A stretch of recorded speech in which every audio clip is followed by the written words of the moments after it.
Killer Keemstar, formerly known as DJ Keemstar, as the name suggests, has been mixing himself into a large variety of dramas and controversies since his debut on YouTube in 2009.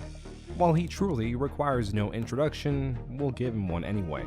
Keemstar is known for a lengthy list of controversies, but most prominently, he is known for a history of being a bully, doxer, false predator accuser, and hater of Alex, just to name a few.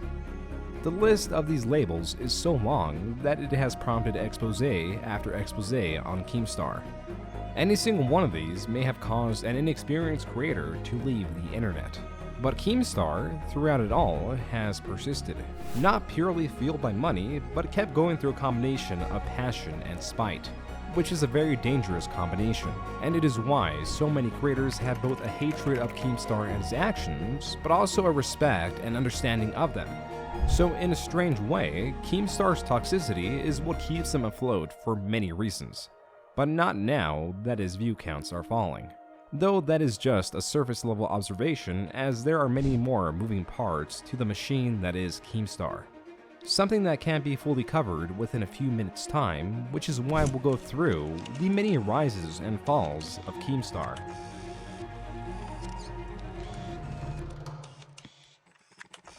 But first, a message from this video's sponsor. Join 6 million others, including myself, by getting Atlas VPN.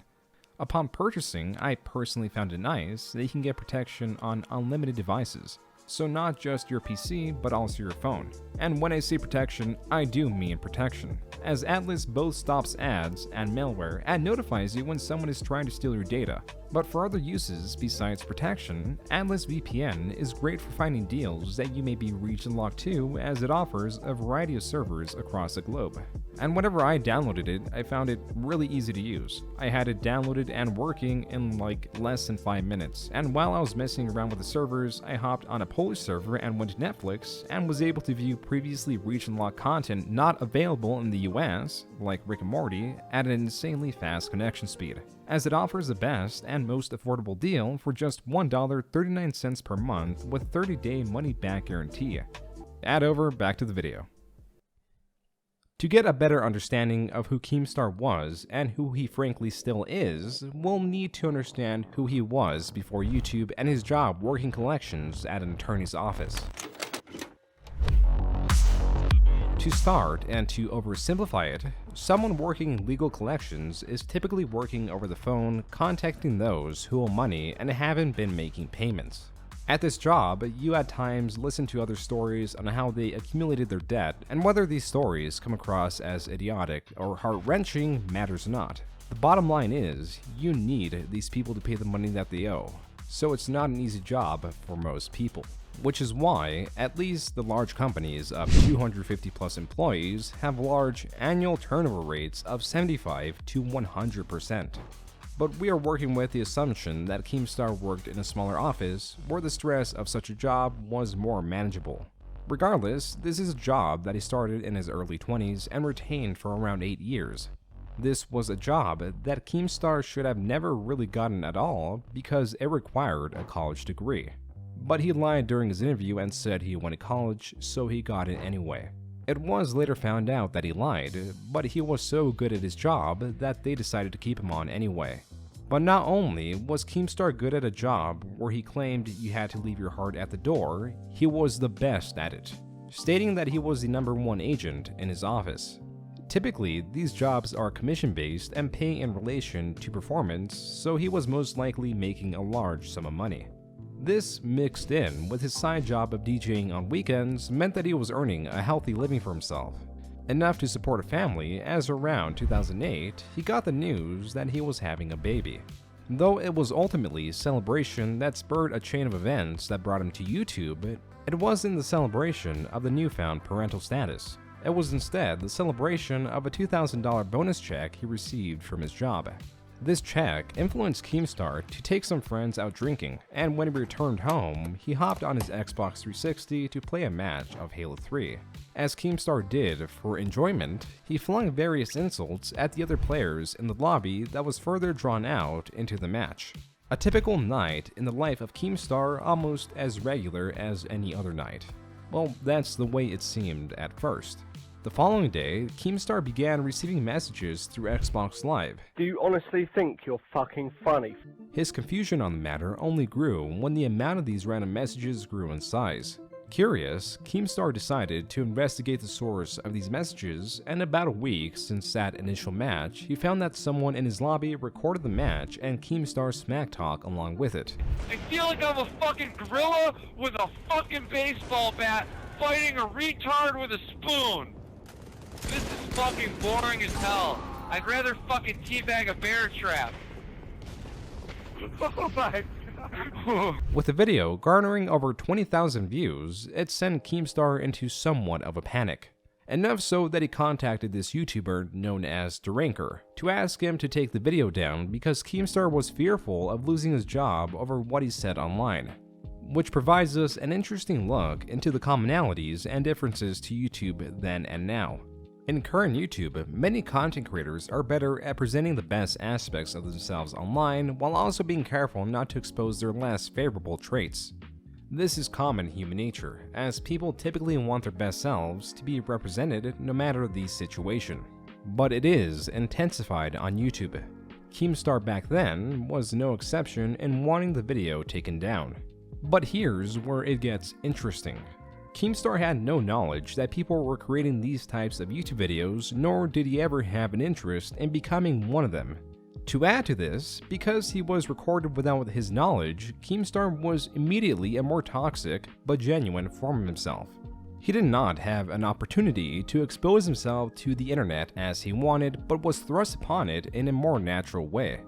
Another part that makes his beginnings unique is that he never struggled to get views or really build up an audience. But going back to wanting the video taken down, he was embarrassed about it, until Duranker convinced him that he was one of, if not the funniest trolls he met on Halo 3, and invited him to join him and other trolls in the creation of more of these types of videos where beyond smack talk, playing various different characters or harassing female gamers, they would kill other random team members.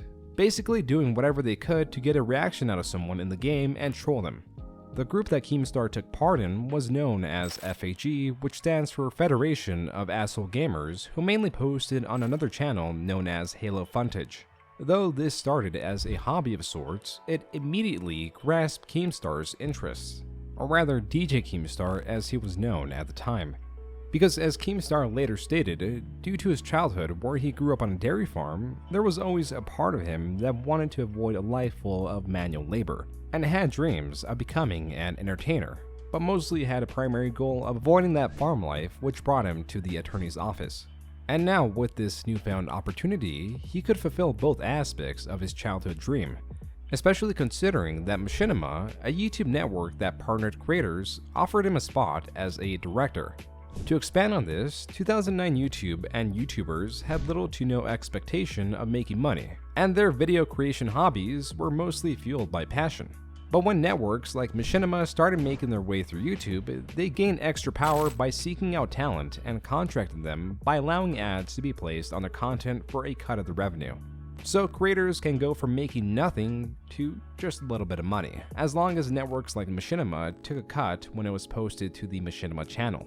And as luck may have it, Keemstar was one of the gaming creators to be a director on the Machinima channel, with the earliest video I personally found on their channel going all the way back to July of 2009, only 5 months after Keemstar's debut on YouTube. As for Keemstar's channel, or channels, this part gets a bit murky because it was so long ago and there is little documentation of this time.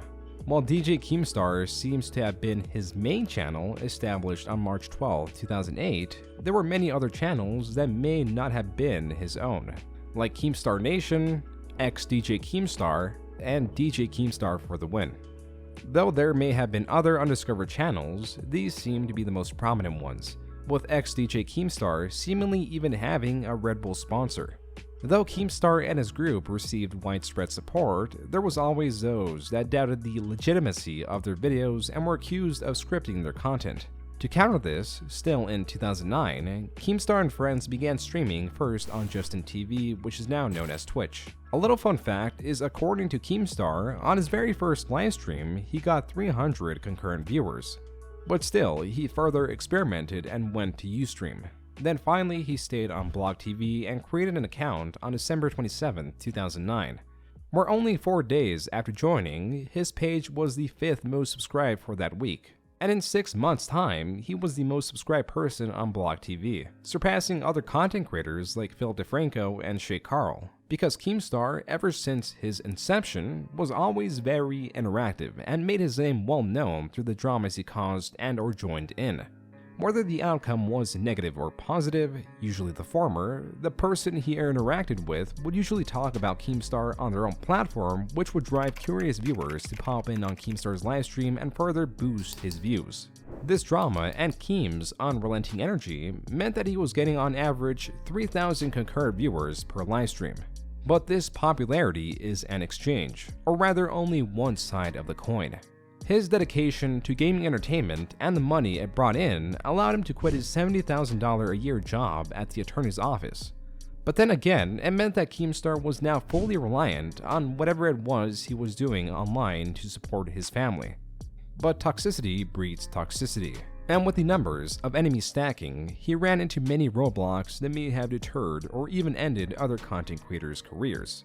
First, in May of 2009, Halo Funtage, FAG's collective channel, was successfully mass flagged and banned for what is assumed to be harassment, which then prompted the creation of its successor, Halo A-Holes, which was widely more successful than its predecessor for one massive reason. Beyond getting more subscribers in a month than Halo Funtage did in a year, according to Keemstar, Halo A-Holes was the 5th ever gaming channel to be partnered with YouTube. So no longer did Keem have to post on the Machinima YouTube page to make revenue. The contributors of Halo A-Holes now had their very own monetized channel, which was for several months in a row in the top 10 highest growing channels, at least in terms of subscribers, with Keemstar as the group's most recognized figure. There are many things that can be pointed at and made an example of how drastic YouTube has changed. Halo A-Holes is a great example, as it's a channel purely based on what appears to be content surrounding the online trolling or harassment of others for entertainment, all while incorporating the most vulgar insults that the mind of Daniel Keem can create. But in the eyes of 2010 YouTube, this was perfect. Perfect, let's monetize it. But in truth, YouTube was not a company that would be hurt much by the spread of this content. Content that mainly focused on Halo 3 and now Modern Warfare 2.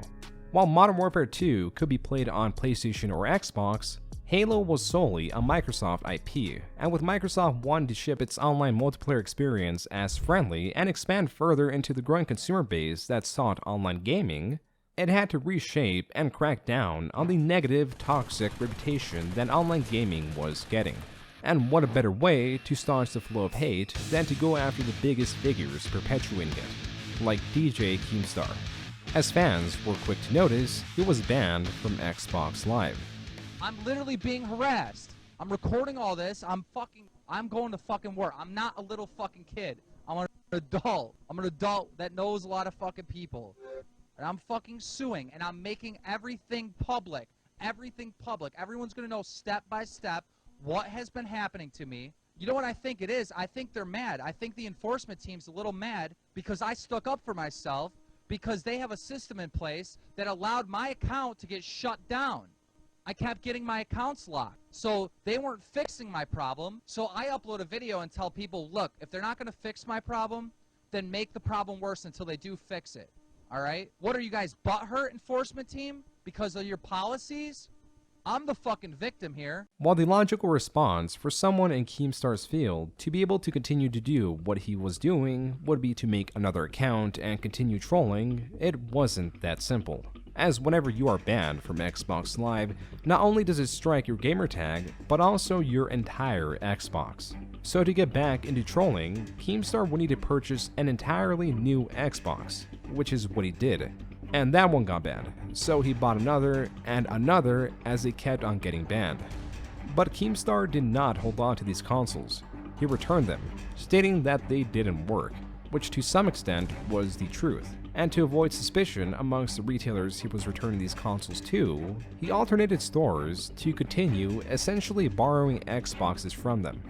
But even this proved too much to maintain, as Keemstar was usually allotted about 1 hour of stream time before what was deemed to be a moderator working at Microsoft to skim Block TV for any rule-breaking content banned his account, leaving Keemstar without gameplay for the rest of the livestream. Again, luckily for Keemstar, there was a perfect alternative that suited his style of entertainment, and that was Battlecam, a live streaming website launched in March of 2010 where two streamers were pitted against each other, and whoever formulated the best insults and won the audience's favor was voted up by them, while the loser was voted down and had to regain their position in the roster by frankly performing better, with the ultimate objective to appear at the top of the website and defend your position. But Keemstar had a very, very large advantage, and that was he was already established. So what he did to dominate the website was begin streaming on Battlecam, something anyone can do, but he was also streaming on Block TV at the same time, and had his audience on Block TV go to Battlecam and continually vote him up. So whenever Keemstar pleased, he could be at the top of this website. Though this could be seen as an unfair advantage, and even grounds for termination on Battlecam for some, for the owner of the website, eccentric billionaire Alki David, it was just some extra promotion. So him and Keemstar became friends very quickly, solidified by Keemstar's new moderator status on Battlecam. And with this power, one could liberally put channels on a lower position or put them in the front of the line, which is known as starting someone. So one night, Keemstar hopped on Battlecam and was started, so he appeared in the front of the line, which made him seem like he was abusing his mod powers. But he quickly deduced who was starting him via the chat members flinging various Italian-based racial slurs towards him. These messages also included the name of another moderator known as Alex. If it isn't obvious already, this led to arguably the most infamous clip on Keemstar on the internet, because while frustrated, he went on Block TV to prove he wasn't abusing his moderator powers by showing he wasn't touching the keyboard and putting his hands up, and also called Alex that one racial slur that trumps all others, while also encouraging his viewers to repeat it in the chat. I'm okay. Fuck this. I'm on Blog TV with my fucking hands up. I'm not starting my fucking self. You fucking stupid bitch. This stupid fucking justice, oh fucking righteous fucking Alex is doing this shit. You fucking I swear to fucking God, I'm gonna find out. Yo, everybody type in the chat, Alex is a stupid. Just type in the chat, Alex is a stupid. Fuck him. At first, this clip was well received as an effective attack on Alex, but as the internet changed, so did the people's perspectives on it. But that's not until much later. Fuck the Fans was an equally controversial clip making its rounds through 2010 YouTube that also shined a not so favorable light on Keemstar. I think it's funny. I've been laughing for the last hour that your mom died of cancer. I don't give a fuck about any of you. I am in this for your money and your money only. That's all I care about. Alright? I only do this show for money. That's it. Alright? I don't do it to entertain people. That's just a fucking scam. I don't give a fuck about any of you. I really hope you die of cancer. I hate every single one of you. Fuck the Fans. No sarcasm. No joking. Fuck the Fans. Thank you. I see there's a lot of debate. You know, is he joking? Is he being sarcastic or whatever? Of course I'm joking. You know what I mean? Like, cancer is a horrible thing. But it's not horrible enough. What I really mean is I hope you get cancer, and I hope you fucking live the last fucking month of your life every single day gasping for a breath of air and living with the worst horrible fucking pain of your life for the last fucking time. Fuck the Fans. There are a few things that make Keemstar's frustration a bit more understandable in this situation. With the popularity of Keemstar's trolling content, as seen by the over 600 concurrent viewers on his livestream, fans would join his game and effectively ruin his trolling as they were in on the joke. Keemstar also later states that this was a character called Evil Keemstar, where he talks down to the fans who he states were in on the joke. But this is most likely a farce, as he still says in the clip, "No joking, no sarcasm, fuck the fans." This theory is reinforced by a lesser-known follow-up clip where Keemstar addresses his outburst. Just sit in front of this computer. But I do spend a lot of time on this show, and it's ruined. So, I'm really sorry I said all that shit, but I almost mean it. I almost wish that you can... That's it. So why would Keemstar be sorry if the viewers knew he was joking? He seemingly also made a channel 2 days later called Fuck the Fans, serving the purpose of opening fan mail. So whether you believe it was an annoyed Keemstar improperly remembering this event, or that he was actually playing a character and did not mean the things that he said, is up to you. The point of focusing on a rant with seemingly little significance is that it'll later be mentioned in the video. And this also highlights another difficulty in continuing his traditional trolling content. Not only were his fans session joining his game and ruining his content while he was getting his Xbox accounts perpetually banned, his YouTube channels were also under attack.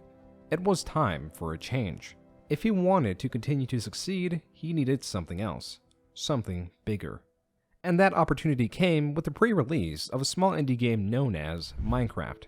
Before Minecraft sparked a change of Let's Play culture and effectively launched hundreds of YouTubers' careers, it was a PC-exclusive game where those with consoles as their primary gaming system could only hope to have it available to them one day, and had to experience it through exponentially increasing videos covering it on YouTube. And with any given format, genre, or artist success, there will always be clones to fill in the demands where the original failed too. An example of this was Fortresscraft, a Minecraft-esque game in development that was to be released on Xbox 360. But what it lacked was promotion, which is where Keemstar came in. He knew that there was a demand that needed to be met, and that he could act as the propelling marketing force to sell this game, to which he contacted the developers and offered to promote their game for ownership of half of their company, which the developers declined. That's when Keemstar offered them a 24-hour period of promotion to show the effectiveness of his influence and uploaded a Fortresscraft trailer on his Halo A-Holes channel that got a little over 72,000 views in a week's time. And through his Twitter, he was able to get other gaming platforms to cover it as well. The developer was so impressed at Keemstar's performance, he offered him 30% of Fortresscraft for continued promotion, which Keemstar agreed to. Notch took another game and ripped it off and made Minecraft. Talk shit about my fucking game, Fortresscraft, saying that it's a ripoff and that Fortresscraft could go suck a fucking dick. The end result was Fortresscraft selling an estimated 2 million copies. So it's safe to say that Keemstar made over $1 million from this deal. This was money that he needed desperately after a massive drop in revenue because he was unable to continue his trolling content. The problem was that Microsoft pays quarterly, which meant that he was anticipating a check in June while in March. So in 2 months, this got all the more serious when the developer of Fortresscraft failed to fill out the paperwork in time, which meant that Keemstar's life-changing money was delayed by another couple months. But Keemstar still kept active and found other ventures to keep him busy in the meantime. That's where Alki David and the Billionaires Challenge comes in, a what was announced to be pay-per-view event that pitted several Call of Duty YouTubers against each other to raise money for charity. An event that was helped put together by Keemstar that started in mid-2011, which at its peak got an alleged 100,000 concurrent viewers. The high turnout does not translate to the event being a complete success, as the technical quality and the general organization left a general air of awkwardness throughout the production, which as you'd expect for a first-time production like this. But the next one substantially improved on this, though it was controversial for its own reasons. Still, it provided Keemstar with more experience and networking opportunities.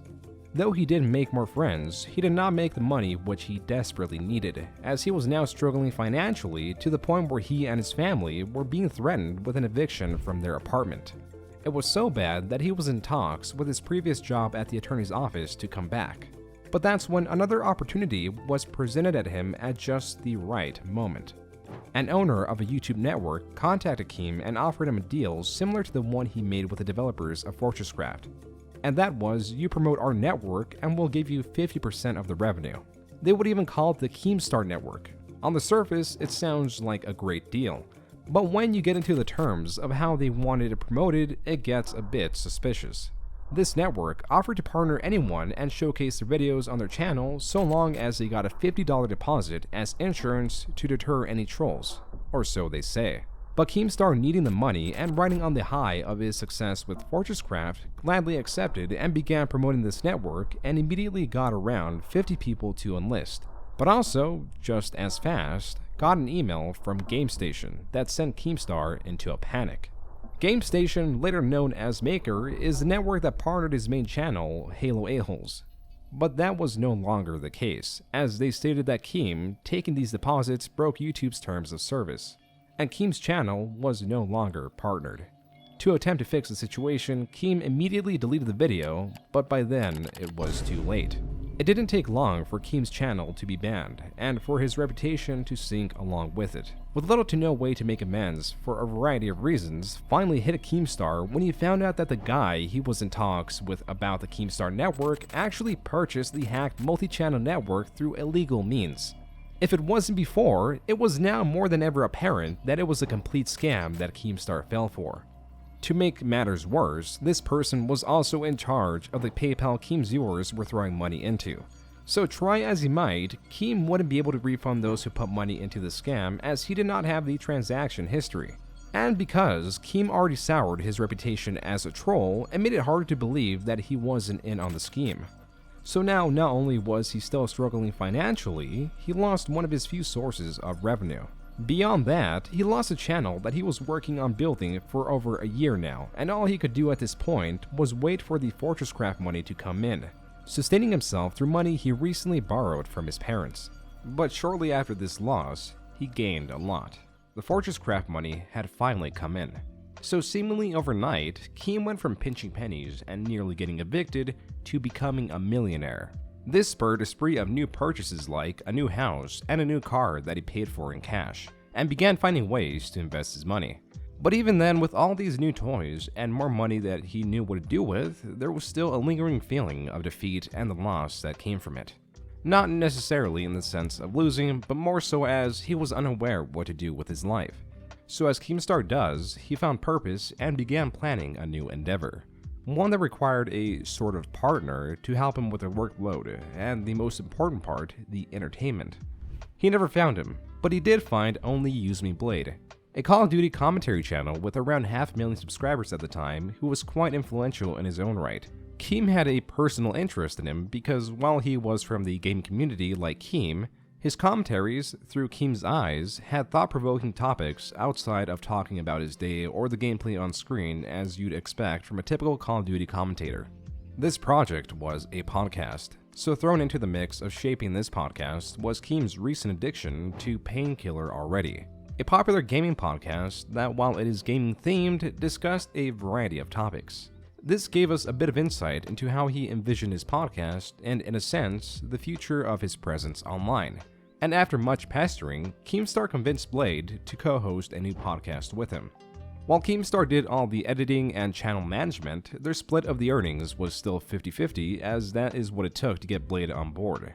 So on June 27, 2012, the Badkidcast Show YouTube channel was established and took a little over a week to get up to nearly 10,000 subscribers, mainly through promotion.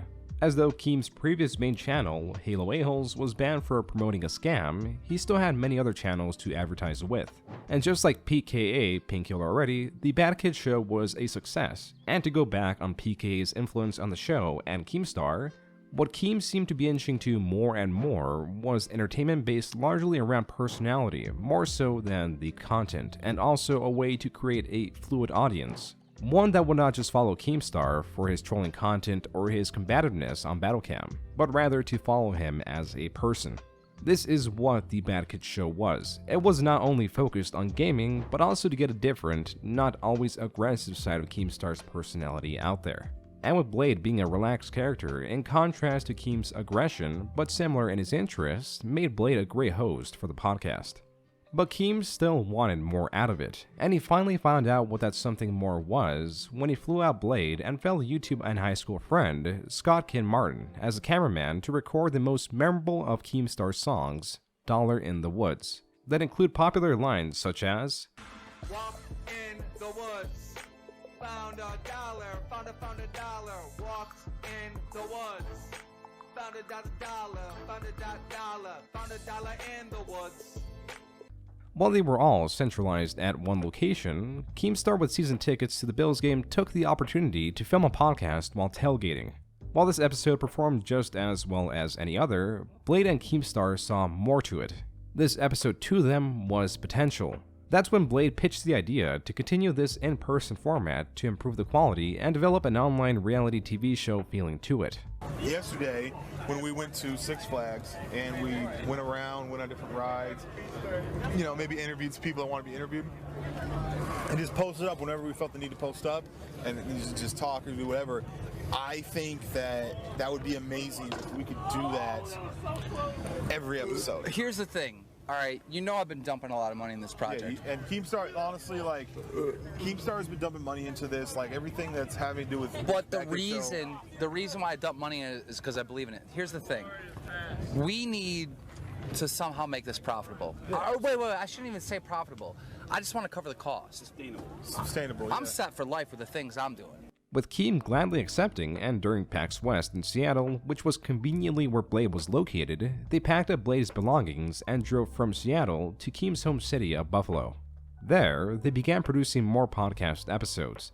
But just like many of Keem's previous projects, his past caught up to him and derailed his would-be future plans on YouTube. As for how, that can be explained by a quick look at the Badkidcast Show channel. Well, that be if it was still available, as less than a month after recording the Tailgate podcast episode and committing further to the development of his channel, it was already banned.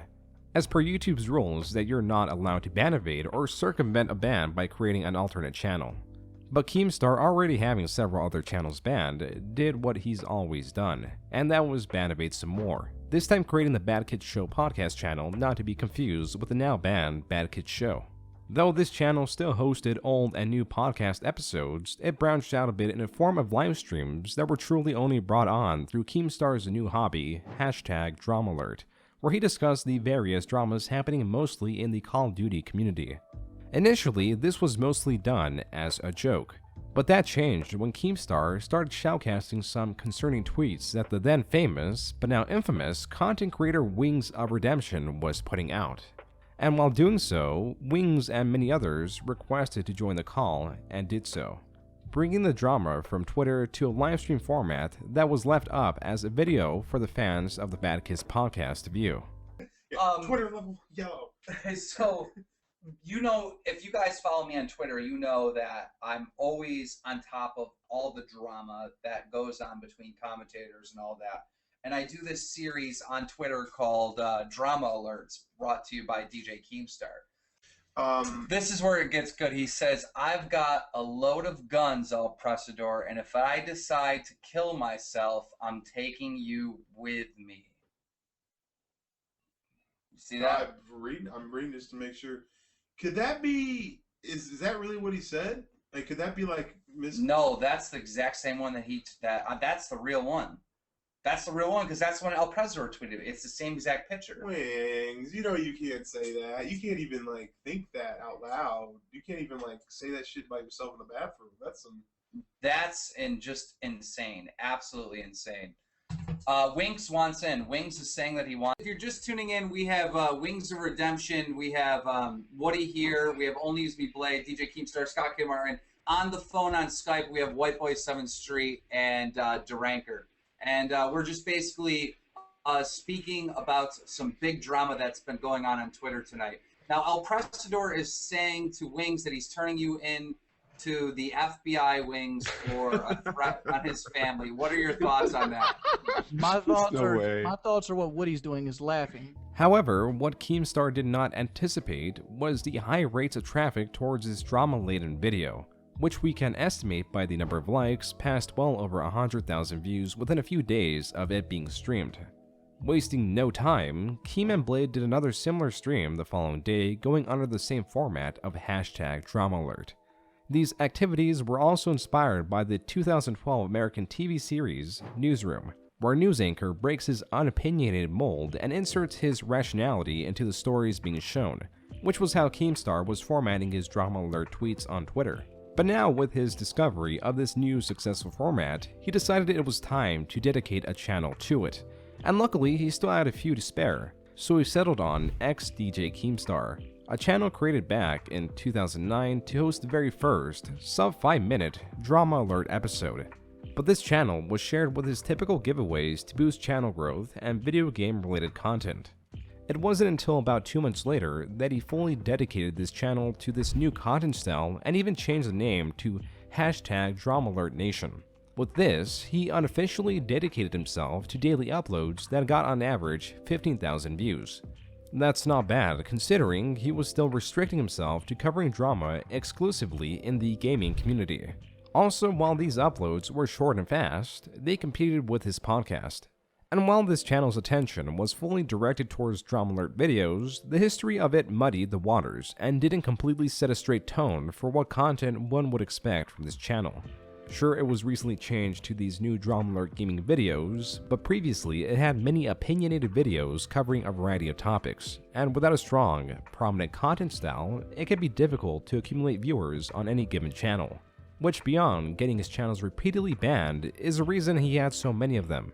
They were for experimentation, a sort of Darwinism approach to content creation that the most successful creators follow, where the viewers guide their content style. And for that reason, on December 19, 2012, the Drama Alert Nation YouTube channel was established to host nothing but drama alerts from the get-go.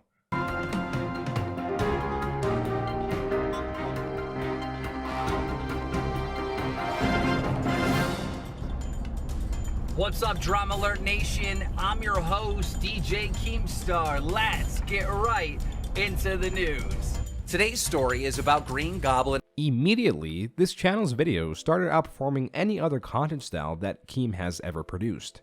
With his daily Drama Alert videos averaging 30,000 views in 2 weeks' time, he was already at 500,000 total views on his channel with a total of 24,000 subscribers. He also expanded this operation to a dedicated Twitter and Reddit. And with the start of 2013, with a new year, Keemstar made a new channel for both Drama Alert and the Badkidcast podcast, but not by choice, as he'd find out that someone was mass reporting his channels and again got them banned. From Drama Alert to his personal channels that were primarily used to archive videos of his family, all because of his ban of Halo a-holes that promoted a scam over a year ago. But this new Drama Alert channel grew even faster. It allegedly got 10,000 subscribers in 2 days' time, but it was immediately banned. Unlike before, where Keemstar's channels at least took a few months to get banned, they were now getting struck immediately. So he couldn't rely on his previous ban evasion tactics of creating new channels, as to do so would mean he would have to create several new channels a month just to operate on YouTube. If Keem really wanted to reach his sought potential, he knew this was an issue that had to be solved in an official capacity. So Keemstar built another team of people to try to get Halo a-holes unbanned, and after several months of trying and 4 Drama Alert channels hitting 100,000 subscribers and getting banned, his team was finally able to make some progress with YouTube and have Halo a-holes unbanned, as they were able to convince YouTube of Keemstar's ignorance of the scam. So during April of 2013, with this nostalgic freedom being reobtained, Keemstar revitalized many of his former projects through his new channels, like the Badkidcast channel for his podcast, the Drama Alert channel for his news stories, and even got back into trolling with the creation of the channel Killer Keemstar. Beyond his personal channels, Keem also focused on various other projects that he knew could bring him a large sum of money, like his establishment of an esports team and his promotion of Amputee from the developers of Fortresscraft. Amputee is a game where you make tea. Though it sounds simple, the challenge is similar to the flash games such as QWOP, where all you need to do is run. The true objective in these games is to master the complicated controls to perform a simple task, and seeing larger content creators fail over and over at something that looks comically simple makes for an entertaining video and therefore creates more promotion. Enough so that large content creators like PewDiePie played it and introduced it to millions, therefore helping line Keemstar's pockets. But what seemed to be a war long won by Keemstar made very clear it wasn't during March of 2014, as there was another wave of bans. Though his channel, Halo a-holes, was restored, the many other channels that were banned by proxy of it being originally banned were not. So an unidentified party reported Keemstar's other banned channels, and through a paradoxical twist of events, Keemstar's channels were banned. So to explain it in a poor and complex manner, Keemstar's new channels were banned because his other channels that got banned through his association of Halo A-holes were still banned. But Halo A-holes was unbanned, so now it was the reverse, headed by the consistently inconsistent mess that makes up YouTube headquarters. But it's no secret that Keemstar still exists on the platform today, and his next channel would be the final and current one that you can find on YouTube right now, and that's due to Freedom, the YouTube network that Keem partnered with. In collaboration, they were able to find a simple loophole in his ban, and that was while Keemstar is banned from owning a channel and practically managing it in any way, he was not banned from appearing in a video. So for that reason, he made a friend make the final Drama Alert channel on June 6, 2014, which was almost immediately banned. That's when his network stepped in and wrote YouTube a lengthy email and had his channel returned to him in about 2 days' time. The reason that the time is significant is because when he wasn't partnered, it took months to over a year to get anywhere with YouTube. The new Drama Alert, which is literally what the channel is called as seen by the URL, practically took off where the previous banned Drama Alert channel left off, with Keem now getting on average 100,000 views per video. Still focused on drama mostly centered around the gaming community, was having massive success with his seemingly largest problem solved. And yes, it is true that Keemstar found his optimal form of content, but with any content style, there is always room for small optimizations that can improve the content largely. And this difference can be seen between 2014 and 2015 Drama Alert. To paint a picture of 2014 Drama Alert, Keemstar was building a small team to help run the show, which mostly helped gather information and research potential stories. This help came in the form of fans asking if they could be part of the team. And because it was such a common occurrence, Keem opted accepted their help as a test to view how well they performed. Most of the people he brought on, by Keemstar standards, did a very poor job, but there were a few diamonds in the rough that did such a phenomenal job that Keem brought them on as paid employees. Beyond having extra help, it was important to vet these people as their research and the stories they brought to Keem needed to be extremely accurate, or Keem could potentially face the backlash of slandering someone, only made worse if the false information and/or accusation is severe. Anyhow, many of Keem's stories in 2014, while moderately entertaining, lacked much focus, energy, and contextual information that would bring viewers to his channel later on. And while the main focus was gaming entertainment, it also branched out to other stories ranging from strangers arguing politics on Facebook to random content creators' dramas and updates. But Keem's main meat in most videos relied on reading tweets of people arguing back and forth on Twitter, with many of these stories lacking much impact at all. And Pro Syndicate said that Ali A sucks at Minecraft. As to say that though Keemstar could pull much drama from these people in the gaming community, their main form of content was relatively drama-free, so many days there wasn't much crazy or wild news that could pull a large amount of viewers. But if he could milk an ongoing story and stretch it out through several videos, it could garner much viewership. This is exemplified through his coverage of Lizard Squad. The hackers who ruined Christmas. This is the group responsible for hacking two of the biggest computing companies in the world. The hacking group that, among many other things, took down the PlayStation Network and Xbox Live. And those curious on why they couldn't play online might search YouTube for an answer, and what they'd find is Keemstar interviewing a member of the group with them explaining all the services they took down and will continue to hack. And they did. Both Xbox Live and PlayStation Network were taken down several times in the last 2 months of 2014. As a result, Keemstar covered them about 21 times in that time period by conducting further interviews, releasing news on their hacked targets, covering Finest Group, which is another hacking group that opposed Lizard Squad, and for a moment, Keem also got hacked by Lizard Squad themselves. This constant coverage and also extraction of information via interviews made this a successful long-running story on Keem's channel, reflected by the hundreds of thousands of views he got on videos by the end of the year.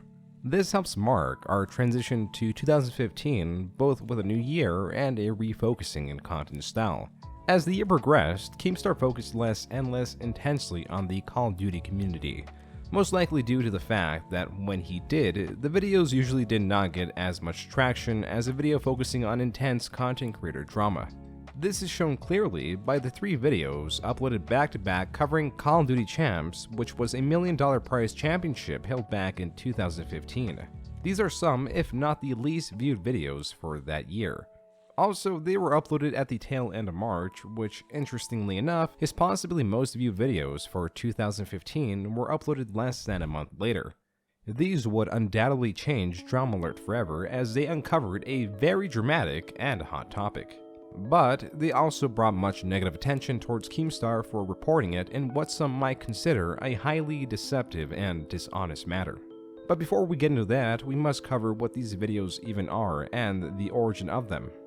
To start, these practically all began from this now deleted Reddit post that can be reviewed through websites that archive such things. What the poster claims is that Bashur, a Minecraft content creator on the rise, was arrested in 2004 for unlawful transactions with a minor. The source, bustedmugshots.com. As Keem usually does when he's given such damning information, he contacted the other party, Bashur, about these accusations before going public with them. But he was not the only one, as this was seemingly making the rounds through the internet. And after denying these accusations when questioned by Keem, Bashur tried to step in front of the story by uploading a 46-minute-long video recounting his life story and the arrest that happened back in 2004. He alleges that he was friendly with his friend's sister that was 15 years old at the time, and their parents got suspicious about Bashur, who was, as Bashur claims, 18 at the time, and their parents got a bit suspicious about him. Bashur, who claims he was 18 at the time, was exchanging sexually charged messages with her. When the parents of the 15-year-old found out, it led to a series of events where he was charged with, as seen from bustedmugshots.com, an unlawful transaction with a minor. Throughout the story, Bashur's emotional and seemingly genuine recounting of the story got him much support. But there were those that were dissatisfied with his story, namely Keemstar, who at this point was on the offense against Bashur and constantly poked at him through Twitter and an April Fool's Drama Alert that showcased a fake tweet that made him seem guilty of SA. That's when Bashur contacted Machinima to see if they could get Keem's video taken down. But Bashur's defensiveness, not just against Keem, but practically anyone that may construe Bashur's story worse than he retold it in his 46-minute-long video, just made Keem more and more aggressive. And though there were lingering threats of a lawsuit, Keem kept prodding at Bashur's weakness and finally got the reaction he wanted. After all, without Keemstar, he most likely would not have gotten to this point, and Keem wouldn't have squeezed a story out of him. Hey guys, it's me. I'm done. I'm so freaking tired of it. I'm going absolutely freaking mad. I didn't expect to freaking get this big, and I didn't expect, my past and everything to get all out there. And Keemstar just keeps freaking, it's just constant barrage. All my videos are I've been up for so long, and I'm so stressed right now, and it's just, I'm done. Fuck! Fuck you! Fuck you! I hate you all who are attacking me constantly! Being that Keem was mentioned within 30 seconds of the start of the video, it was immediately forwarded to him where he watched it live.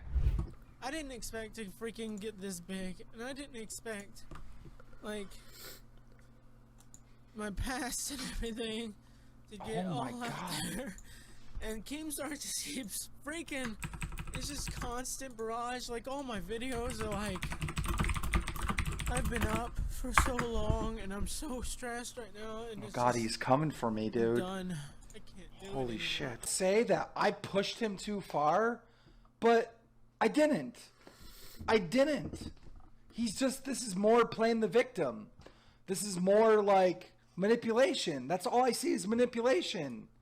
All I wanted, and all I think anybody wanted, was this dude to just own up to what happened and move on.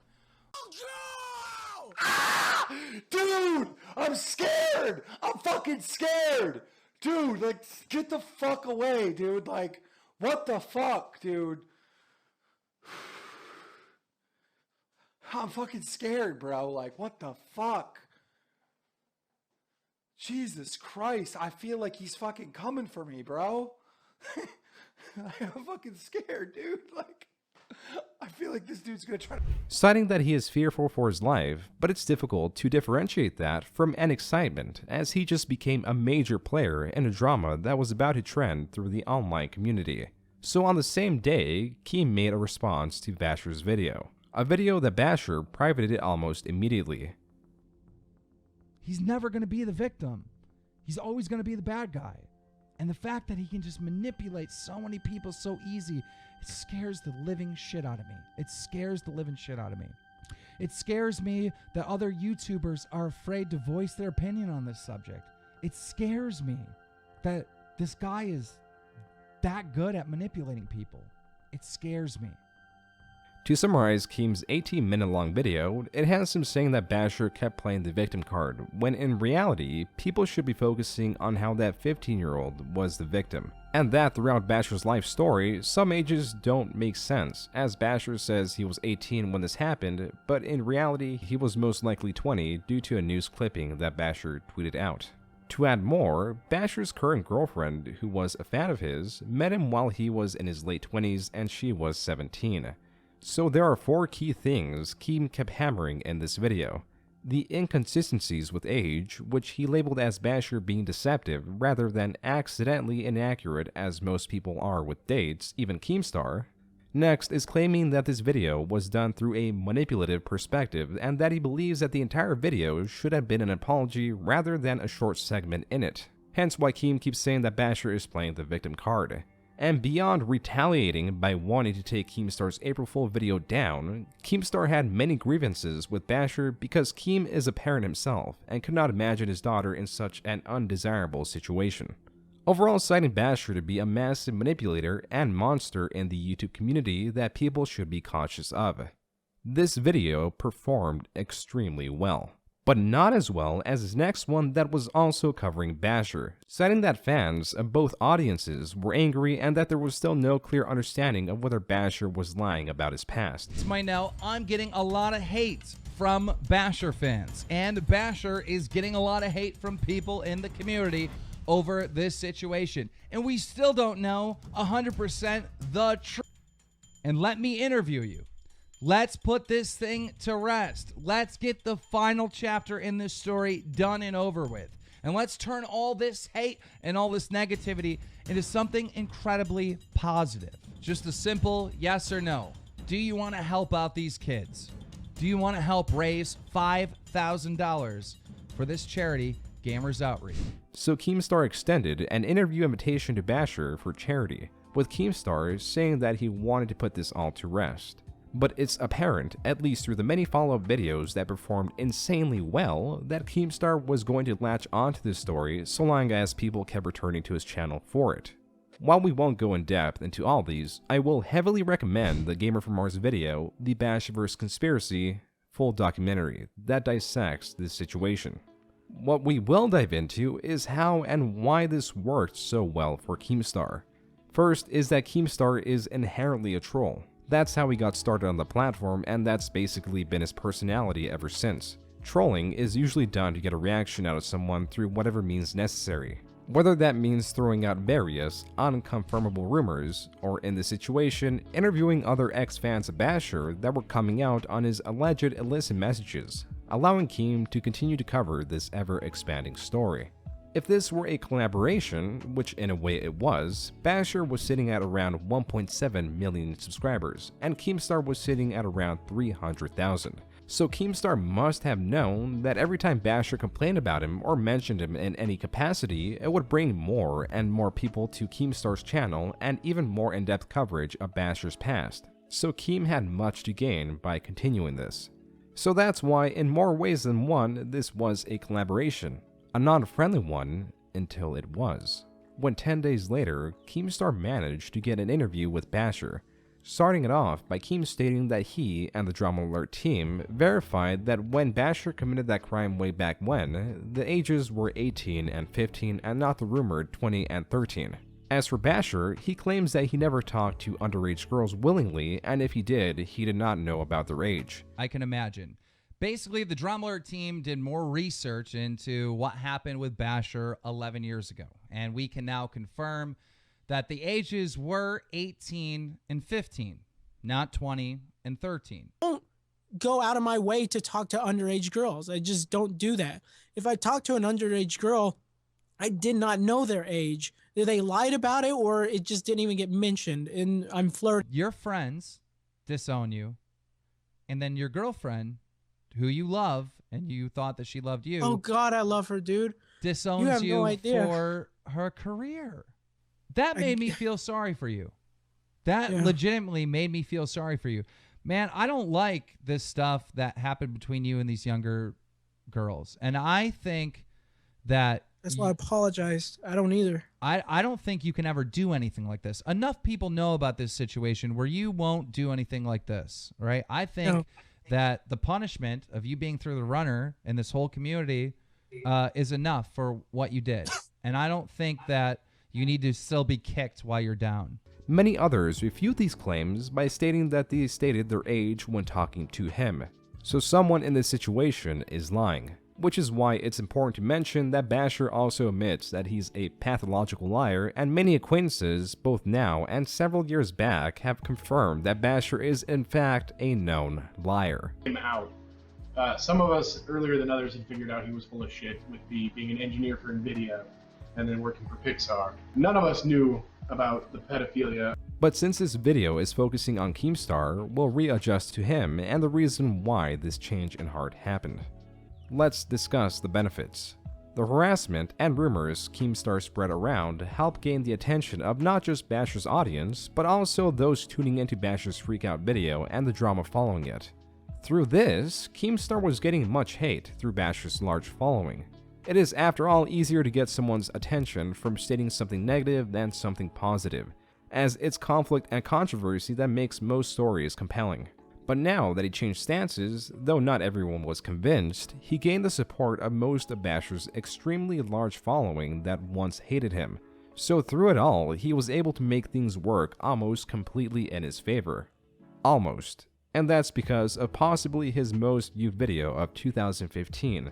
A video of him interviewing Bashur that was joined in by Bashur's associate and apparent Minecraft server owner, Smile for YouTube. In this interview, Smile claims to have audio proving that Bashur's ex-girlfriend is a gold digger, and that was the reason she stayed with him. With Bashur's obsession with this woman, the grand reveal of this leaked Skype call, and Bashur's outburst from it... Message from her today saying that she loves me, though. Straight up. I told her I'm going to pay her $1,000 if she did say that to you. If I convinced her basically that I'll give her $1,000 if she did say that to you. We wanted to find out if she was a gold digger. Bullshit. This is bullshit. Bullshit.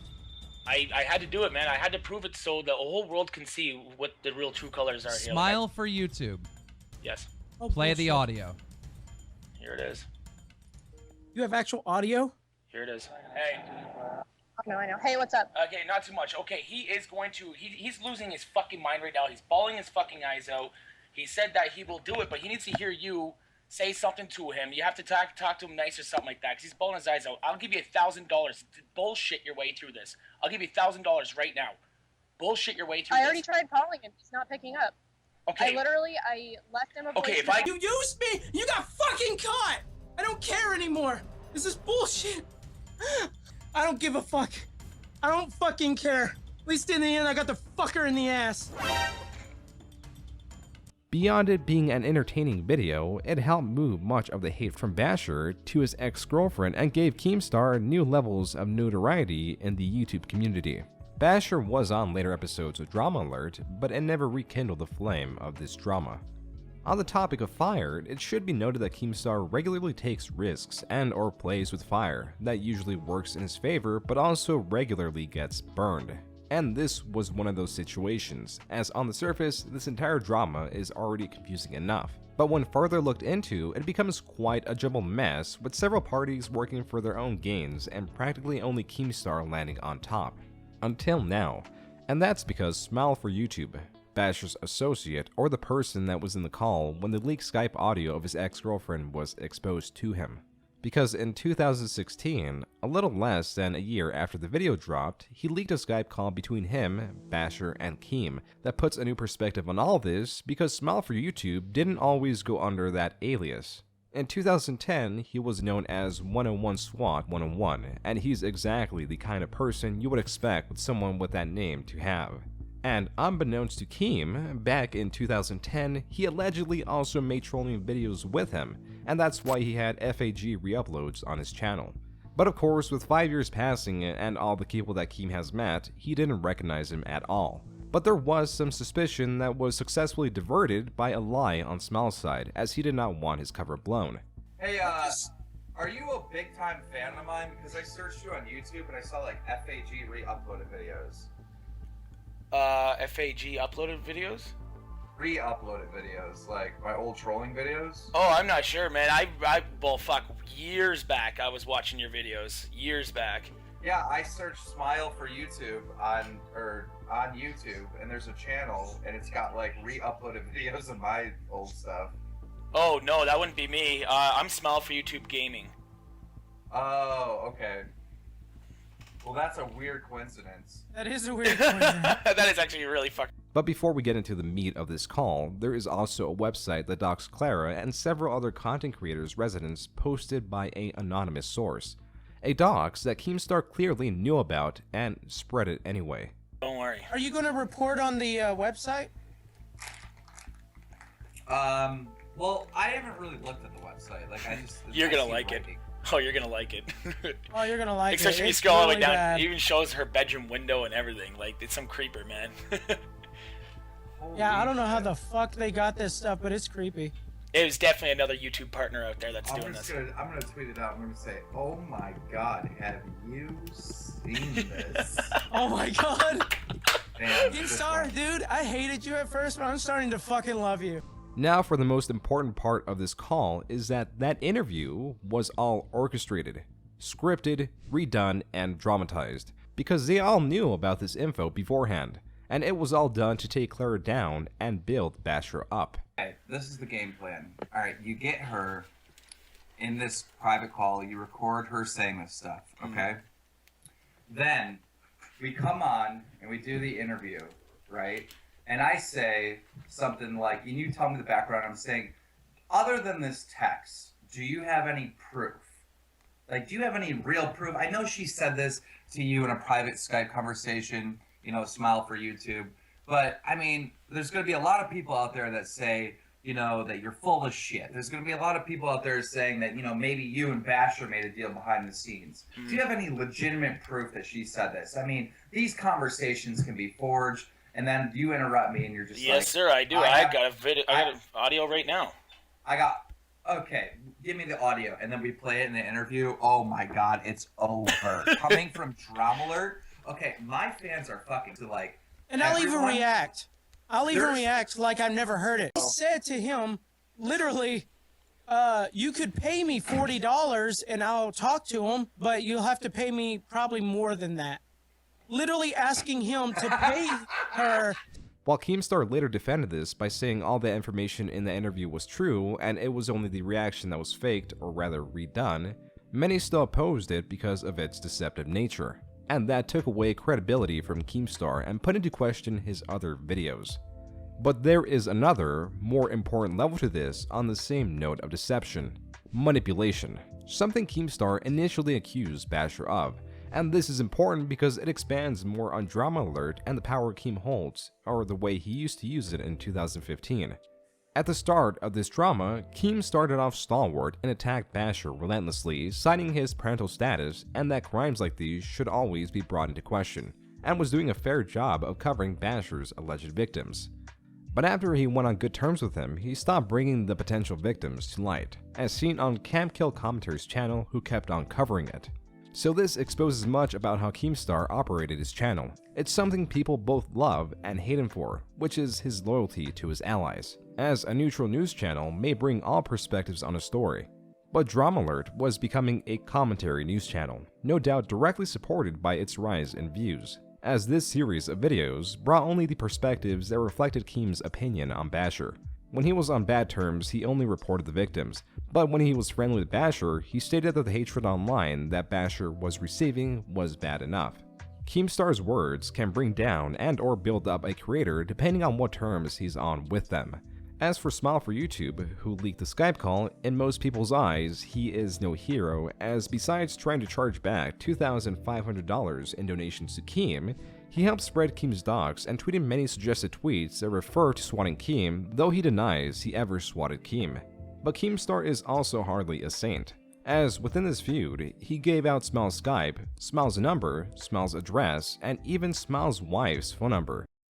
Fucking father. He's an adult, and I have trolled him so hard that his life is consumed by the thought of me. Alright, his Skype is literally Smile for YouTube. Keep note of all this. That's his Skype right there.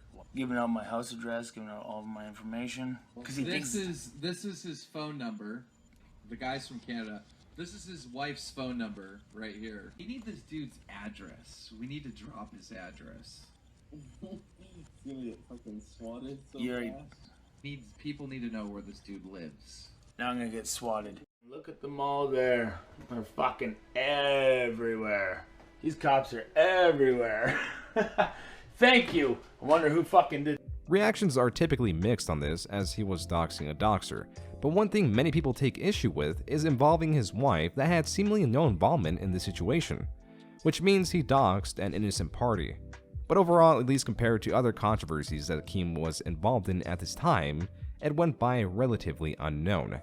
And actually, Keem was still doing very well for himself, as he more than doubled his subscribers in 2015, helped by the audience he gained through the Bashurverse coverage and the many friendships he made with other rising content creators like Pyrocynical.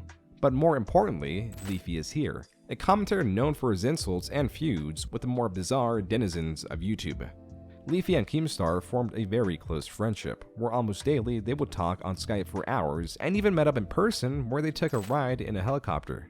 Maybe they built their bond by being controversial rising figures in the YouTube community, which takes us back to the controversies that Keem was going through. Some having to do with the change in perspective and recirculation on his old clip insulting Alex. But his newest controversy at the time was because he got a story wrong. All because a member of his news team failed to properly do their research, made all worse because of Keem's size. When he was going after Bashur, Bashur had about 1.7 million subs and Keem had about 300,000. Though influence spans beyond subscribers, this is simply just the easiest way to measure it. So Keemstar had about 1/5 of Bashur's following, and the predator accusations had merit. There were also many other people accusing Bashur of the same thing, and with Bashur's large following and experience with managing an audience of that size surely helped him through it, which is how we transition to Sir Tony Ray, better known as RS Glory and Gold, a 62-year-old man that streams the MMORPG RuneScape 3 on Twitch, that on January 7th sat at 6.6 thousand followers. Just joining the streaming scene, he was very new to the online community that took him in with open arms, until someone on the Drama Alert team discovered something alerting. A news article dating back from 2011 about a 54-year-old man that through RuneScape, the same game RS Glory and Gold is playing, was incarcerated for illegal acts with a 13-year-old girl that he met through the game and eventually in person. And through a quick glance, these photos do look a bit similar, and the same game is being played.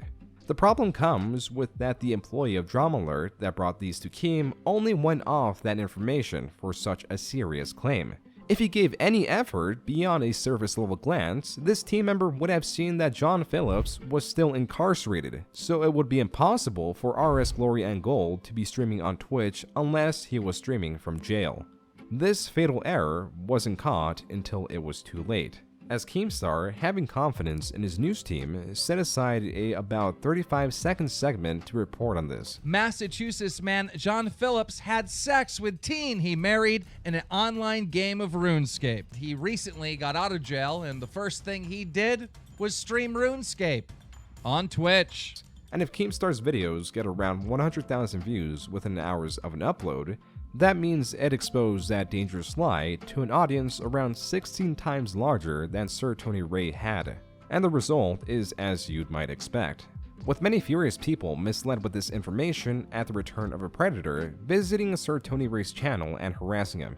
Keemstar, quickly learning of his error, deleted his video and re-uploaded another one titled "We Got It Wrong," explaining his disappointment in his team and himself and committing himself to make amends in whatever way possible. Him and another person on my news team sat there for hours looking at the faces and identified who was who and that it was the right guy. And I fucking lost it. My heart sunk into my stomach. The minute he gave me this explanation that they matched the faces, I realized that we just so fucked up. And I fucking died right there on my live stream. Like, I immediately took down the video and I immediately uploaded a video to Twitter telling everyone that we got this story wrong and that we've taken the video and that the guy that works for me is no longer working for me, and any damages that we've caused this guy, Tony, that we are going to take. But by then, it was too late. Many channels were already reporting on it, with the largest being Scarce, a competitor to Drama Alert. And where Scarce's videos usually hit on average 200,000 views, the one covering Keemstar and Sir Tony Ray got 1 million views in 5 days' time, strengthened by a clip of Tony being subjected to unwarranted harassment. In his press broadcast, you can tell the dude's depressed, the dude's crying, and you can tell that he's just like, fuck, dude, like, I didn't do anything wrong. He's trying to tell people that he didn't do anything wrong, and people are still telling him in the chat, like, these horrible things and stuff because of the video that was uploaded, and it just makes me really sad, dude. Okay, from what I gather here, you're saying that finally this guy who posted this video has taken the video down and admitted that what he said wasn't true, and that now everybody in the world knows my real name's Tony Ray Winchester. I'm 62. I've retired. I haven't got my first Social Security check yet, but I'll get it soon. See, I would have sat here for the next 10 years because I'm not going to let somebody run me off. But now that the whole thing's cleared up, and you guys know I'm a good guy, I'd like to go take a break. Wash my face. Put some cold water on my face. Have a cup of coffee. Relax for a minute. And then I'll come back and start tweeting again. Or twitching again, okay? I'm not calling him. I'm not telling him my phone number. I don't want that guy to bother me no matter what. I don't want his money. I don't want his apology.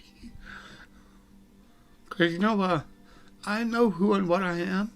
And my real friends know who and what I am. And they stuck by me. Thank you very much for everything. And don't think I'll ever forget all the nice words you folks had to say to me. Thank you, thank you, thank you. But believe me, I would never, ever, ever get off here as long as somebody's saying those things about me, because I'm not letting nobody run me off. But now everything's clear. Everybody knows I'm Tony, and I never did nothing to nobody, and I'm a good guy. So now I want to take a break. Thank you guys for everything. Thank you very much for being nice people and kind-hearted and helping me when I really needed your help. Thank you.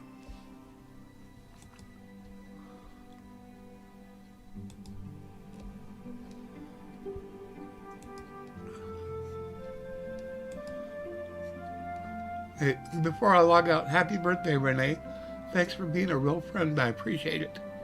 In this situation, it's hard to say that anyone really prospered. But there was a silver lining that Sir Tony Ray's Twitch exploded in support shortly after he overcame these false accusations.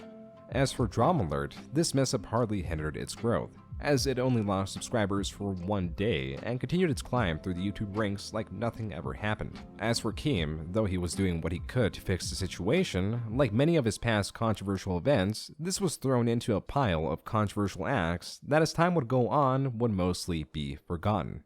And that's because the earlier months of 2016 were pretty good for Keem. A little over a month after this most recent controversy, Drama Alert hit 1 million subscribers. But the biggest change happened behind the scenes. As Keemstar explained it, since his time on YouTube, there are some that grew up watching him and now have jobs at YouTube itself. Through this, he was finally able, once and for all, get cleared for promoting that scam several years back.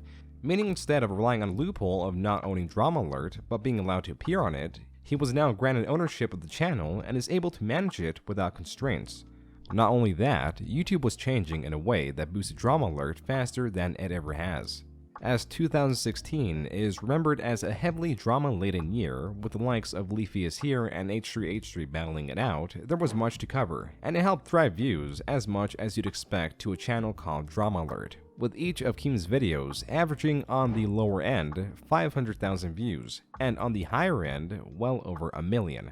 But with 2016 being such a drama-laden year, Keemstar eventually found himself stuck in the center of it, and not in the way he preferred. It was all sparked through one of the business ventures Keem was doing outside of Drama Alert. While he was still diversifying his revenue streams through merch, live streaming, sponsorships, esports, and various other avenues, he was also helping establish events between content creators when necessary.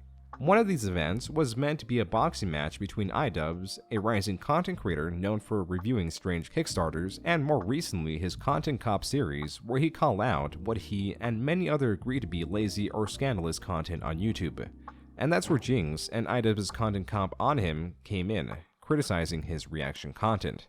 Things escalated between the two, and a boxing match was planned, with Keemstar setting up the event for March 4th. And though Jinx was combative on Twitter and eager for the match, he never showed up, making iDubbbz the automatic victor. And that's why Keem and iDubbbz were in touch. Also around this time, Keemstar's Alex video was making its seasonal return, fueled mostly by his recent controversy with Sir Tony Ray. iDubbbz, noticing this, tweeted out the Alex clip. But instead of leaving it there, Keemstar private messaged iDubbbz asking not to use that clip or he will have to ruin iDubbbz's career like he's done with other content creators that appeared on Drama Alert. Though Keem says this was a joke, iDubbbz definitely did not take it as one, and had something bigger, mayhaps in retaliation, in the works, and that is the most effective and memorable expose on Keemstar. And that's saying much considering the existence of all these exposés on him already. So about halfway through the year on May 5th, 2016, iDubbbz dropped Content Cop Keemstar. What made this video vastly different from the rest is that where most exposés on Keemstar focus on specific events rather than analyzing Keemstar's character, like easy to denounce events such as the Alex situation or his misinformation on Sir Tony Ray, iDubbbz instead analyzed Keemstar on a day-to-day basis and not truly on its low points, as he showcased what he deemed to be Keemstar's consistent hypocrisy and manipulativeness through several points throughout the video, with examples taken through his Twitter rants and Drama Alert.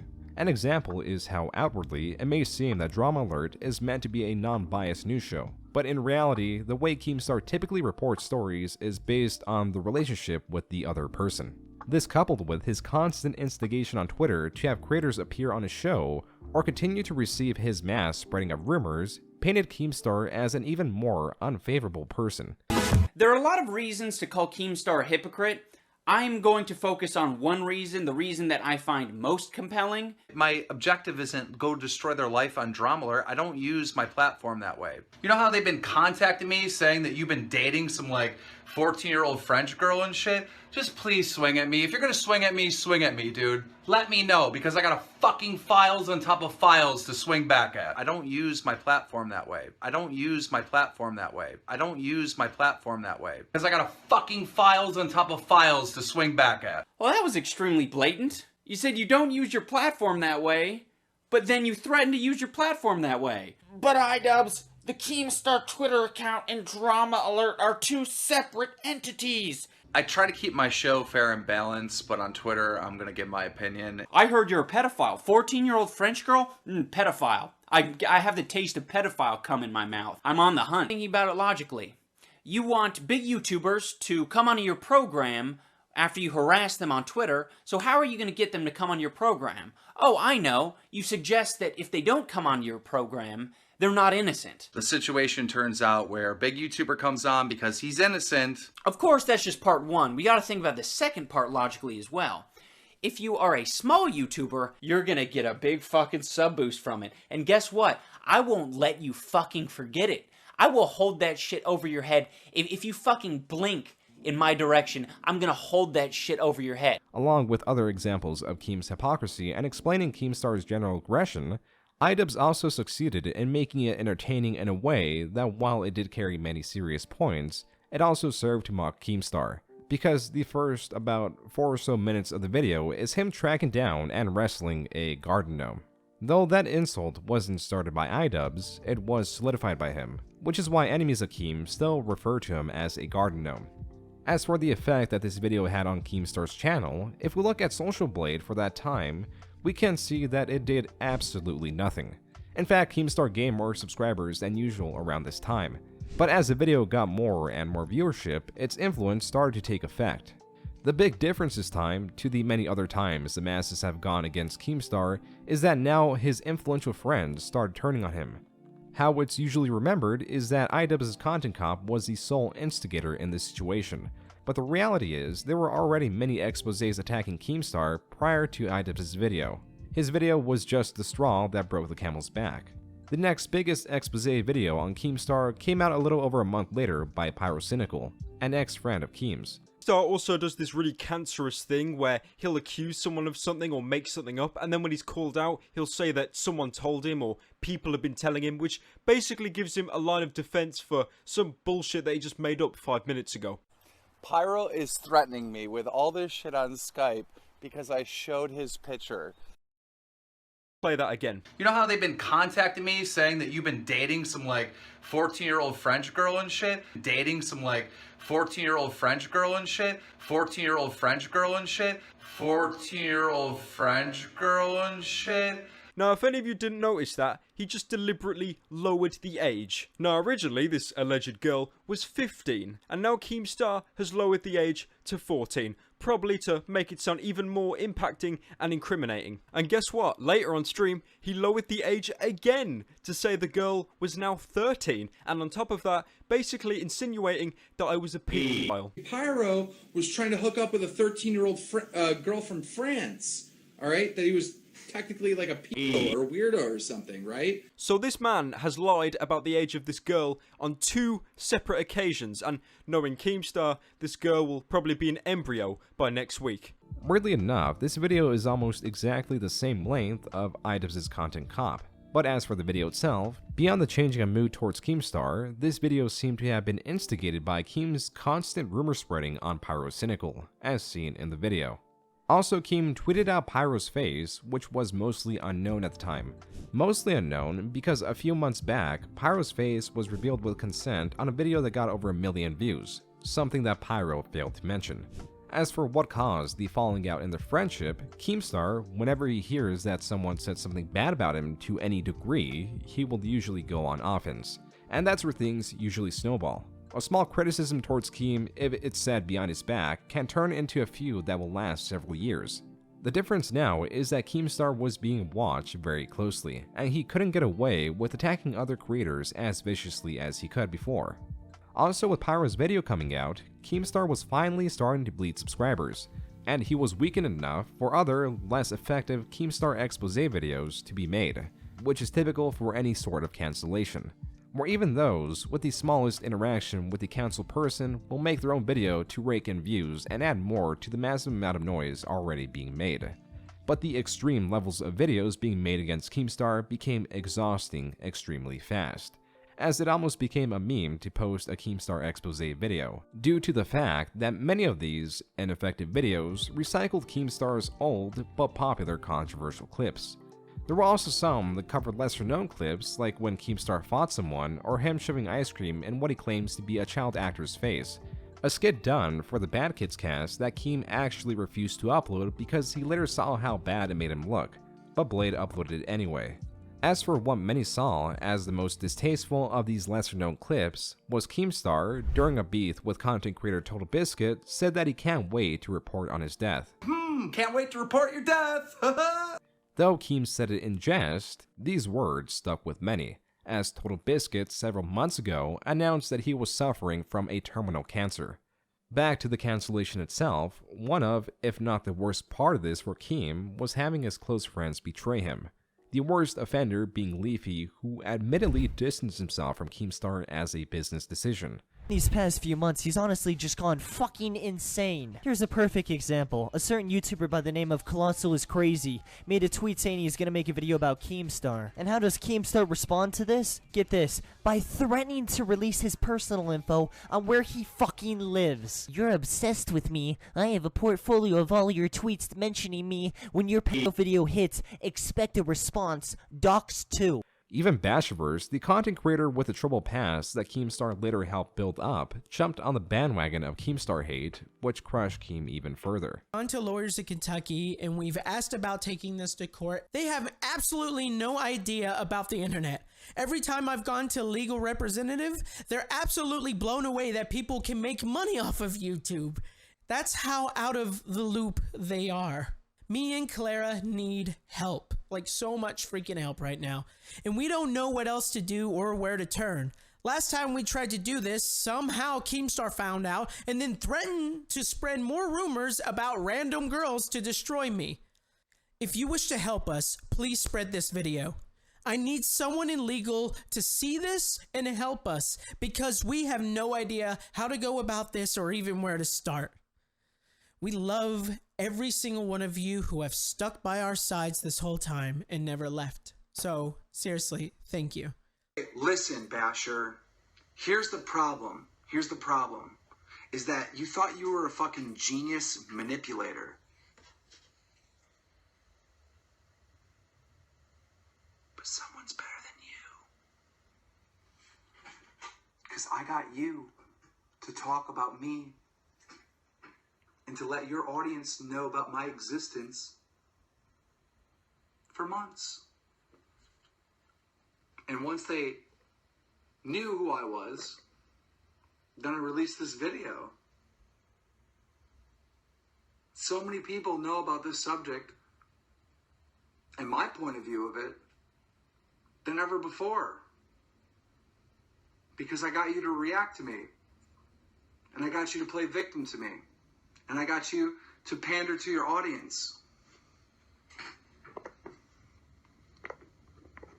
And now that they're paying attention, this whole forget him and ignore him would have worked if you would have done it right away. But now that you haven't, I got your fans' attention. How good of a manipulator. To give us some more insight on Keem's old controversies, this cancellation, and a bit of context of future things Keem would go through, I interviewed content creator Tommy C. SFTP, who would later host a podcast with Keem. Considering what Bashur had done, that Keem was responsible for rejuicing him, and he rejuiced him because he felt like he was getting kind of a raw deal from his girlfriend. I think he thought maybe, I don't know the details of, whatever had happened when he was a kid. He was 18, 19 years old. Maybe that was a mistake. We'd find on that there would be a pattern, but we didn't know this at the time. And certainly Keem didn't know that at the time.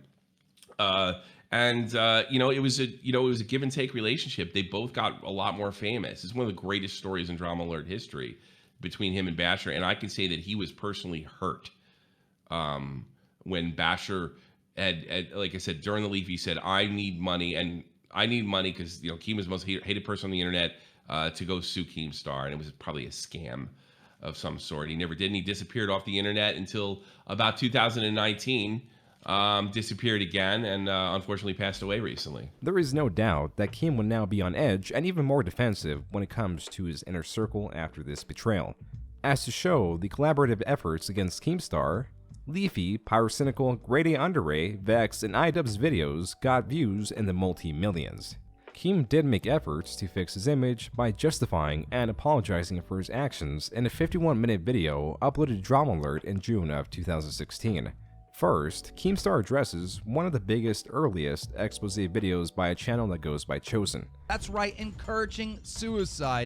This already highlights a massive problem with the video Keem is making. He does address many of his mistakes, like when he doxed the content creator's Skype, or other lesser-known rants where Keemstar is trolling and insulting other people while using things like their race to attack them, or how he reported false allegations that hurt Toby Turner's channel severely. Though he fails to address everything. But it's not like these expose videos did a much better job, as most of them were poorly made and lacked much context and research. But with Keemstar style of video, everything needed to be addressed and put out there.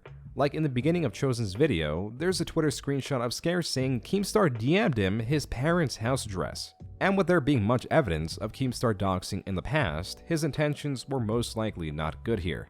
At least that's what we can go off of because Keem never addressed it.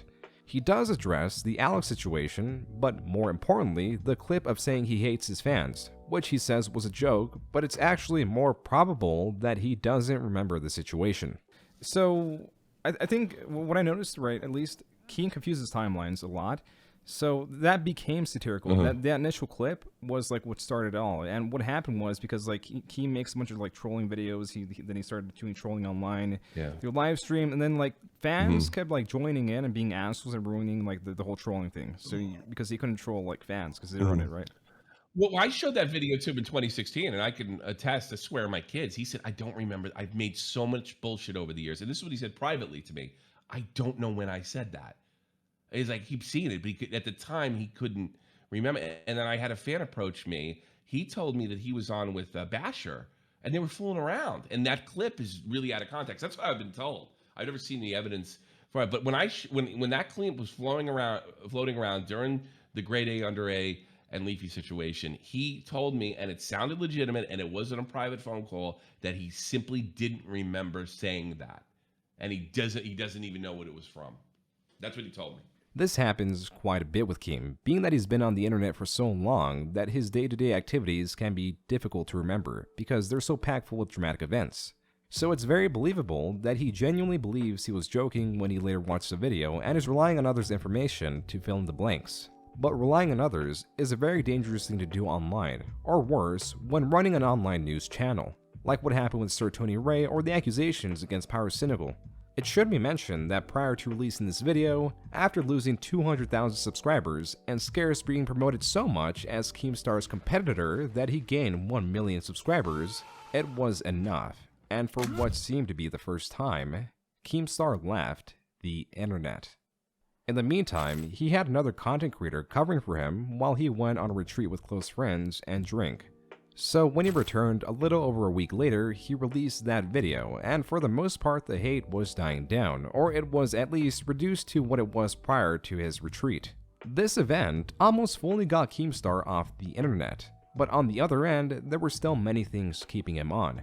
Not just considering his passion for his news show, but also his podcast that went by the name Baited. Hosted mainly by Keemstar, Colossal is Crazy that greatly opposed Keemstar, and Tommy C, who was the moderator. While we won't delve too much into this podcast, I will recommend Turkey Tom's video covering it.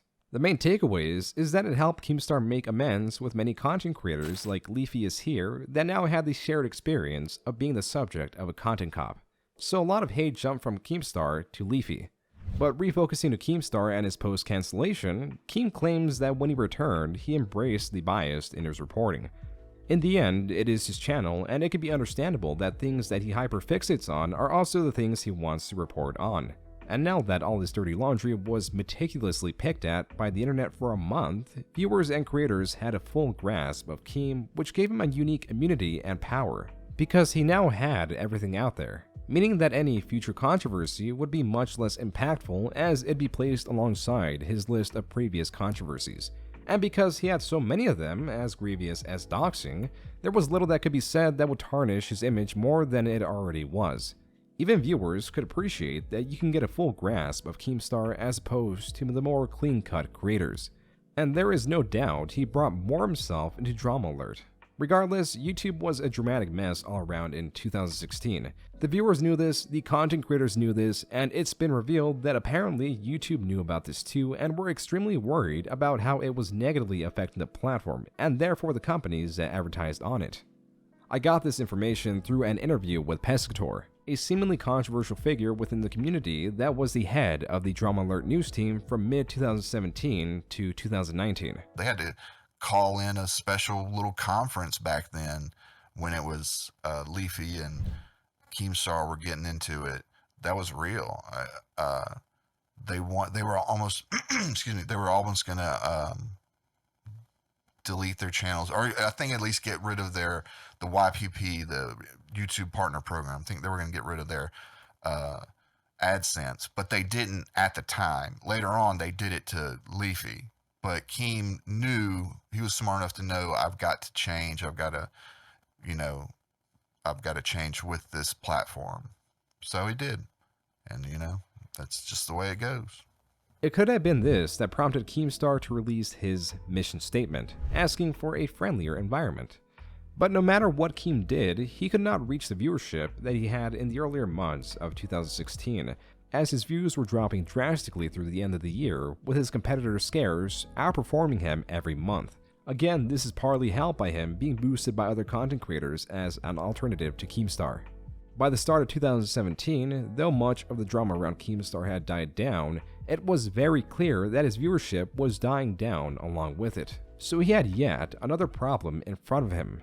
But instead of getting better, things just got worse. Worse than his competition with Scares, and worse than having to rebuild his Drama Alert team. As many remember, 2017 was the year of the Adpocalpyse, because the drama that 2016 was remembered for, and the edgy humor that bled into the beginning months of 2017, was made all the more worse when traditional news networks covered PewDiePie, who was doing things that many consider to be highly controversial acts, at least on the surface level. This and other questionable actions across YouTube had many advertisers leaving in panic.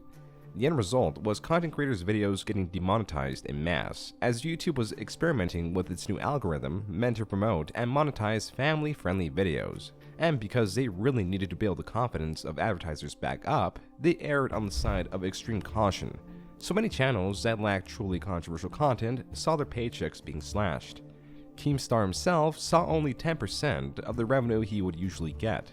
Where many creators quit, took breaks, or reformatted their content, Keemstar kept going, and actually for this time period, fully removed ads off his videos so that the smaller YouTubers could get the small amount of advertisements flowing through YouTube. But there was still a benefit in this for Keem, and that was other creators, mainly Scares, were struggling too, to the point that Scares stopped making videos for 2 months. Though Scares says he left because of family issues, Keemstar says it was most likely the money.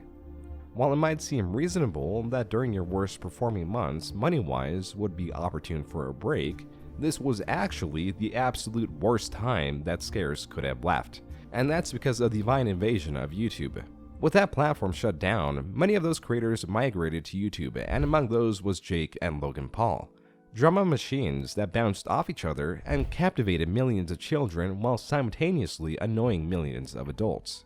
Though the commentary community was still in a bit of a rut, they could all agree on their hatred for the Paul brothers. But not Keemstar. His first video covering Jake was on the Everyday Bro song that introduced Jake to the majority of YouTube. This video's performance was mediocre, but then he covered him again, and again, and again for about 7 videos in a row, only interrupted by the video saying that he won't be on Drama Alert for a few days.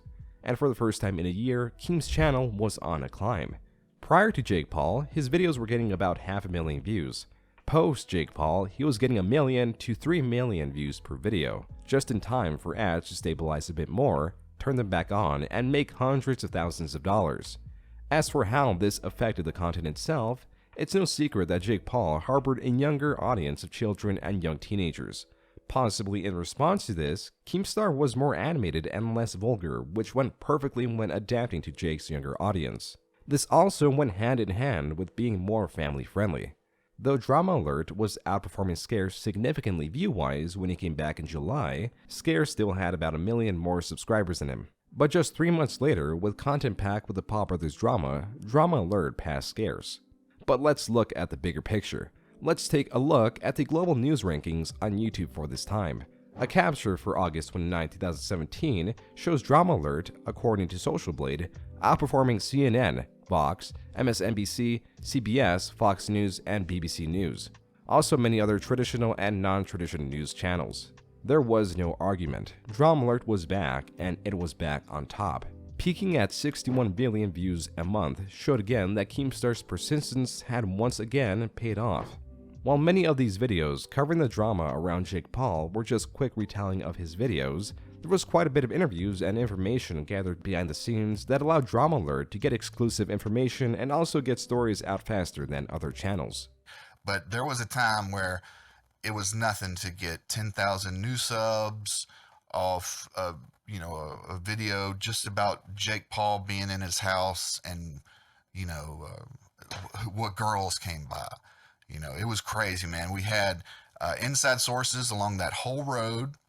I actually had, I talked with a lady across the street from the house and courted her as an asset. And every day she would tell me exactly what's going on. And one morning she called me up, she DM'd me and she said, "How much would y'all pay me for a picture of all of Team 10 lined up on the wall with the cops?" I said, we don't pay for stories. That's one thing we don't do. If you want to give it to us, we'll credit you, whatever. And she said, okay. She sent me that picture of all of Team 10 lined up against the wall with that guy Nick turned when they got swatted. It was one of the greatest pictures I'd ever seen as far as like scandalous. And we put that as a thumbnail, and he did the whole story. He doesn't like doing swatting stories, but he did a story on that. And I remember that video went bonkers. It was like almost 3 million views. You would think that one of these drama-oriented videos would have been Keemstar's most viewed video of 2017. No, that position belongs to the rehashing of his 2012 hit, Dollar in the Woods. Fitting the dramatization of the diss tracks floating around at the time, this video eventually got up to 11 million views. As silly as it was, it really helped encapsulate how Keem, in a year's time, went from being one of the most hated creators on the internet to still being a hated creator but also achieving a sort of meme status as his character was becoming more well known and accepted throughout the online community. As hated as he was, he still had more character, energy, and a talent to entertain that most content creators could hope to have. He was partly a reality star of YouTube, who gained even more respect from the community when in December of 2017, he interviewed a swatter whose phone call got someone killed. Though at first this sounds horrible, as Keemstar gave a platform to someone like that. But the truth was, Keem and his team had the intention of bringing this person on to get them to confess on the show. To Keem's surprise, it worked immediately. So you swatted that address, correct? Sure. Okay, so you swatted the address, you put in the fake hostage situation, correct? Yep. And then this guy gets killed. That's what happened, I guess. But blindsided by this quick submission, Keem, as he claims, struggled to continue the interview, at least in an optimal state. Quick update for those of you that might not know yet, the swatter has been arrested, and my main objective with the interview was to get him to verbally confess to what took place. Like, that was my only goal, and I had all these strategies and all these techniques that I would pull the truth out of him. But as you saw in the interview, he verbally confessed to it, like, right off the bat, and then I was just lost. I got so much praise all around the world saying that I did a good job on the interview, but quite frankly, I did a really bad job. As soon as he gave me the confession, like, I didn't know where to go from there. I asked him about, do you have parents? He said he doesn't have parents. Like, there should have been a follow-up question, like, what do you mean? And then the guy just kept throwing me off by not being remorseful at all or sorry for what took place. I was just, like, at a loss for words. Like, my brain... But the following day, Keemstar brought the welcome news that the swatter was arrested, ending the episode by promoting a GoFundMe for the family that fell victim to the swatting. That interview. Now, I want to let my audience know that there is a GoFundMe to help pay for funeral expenses for the family of the victim. That link is the top link in the description of this video. Even if there was a bit of opposition against Keemstar for monetizing that interview and bringing a swatter on a platform, the majority of viewers appreciated the intention and action of helping get a swatter behind bars, as this is regarded as one of the best things Drama Alert has ever done, ending a strong year with a strong action.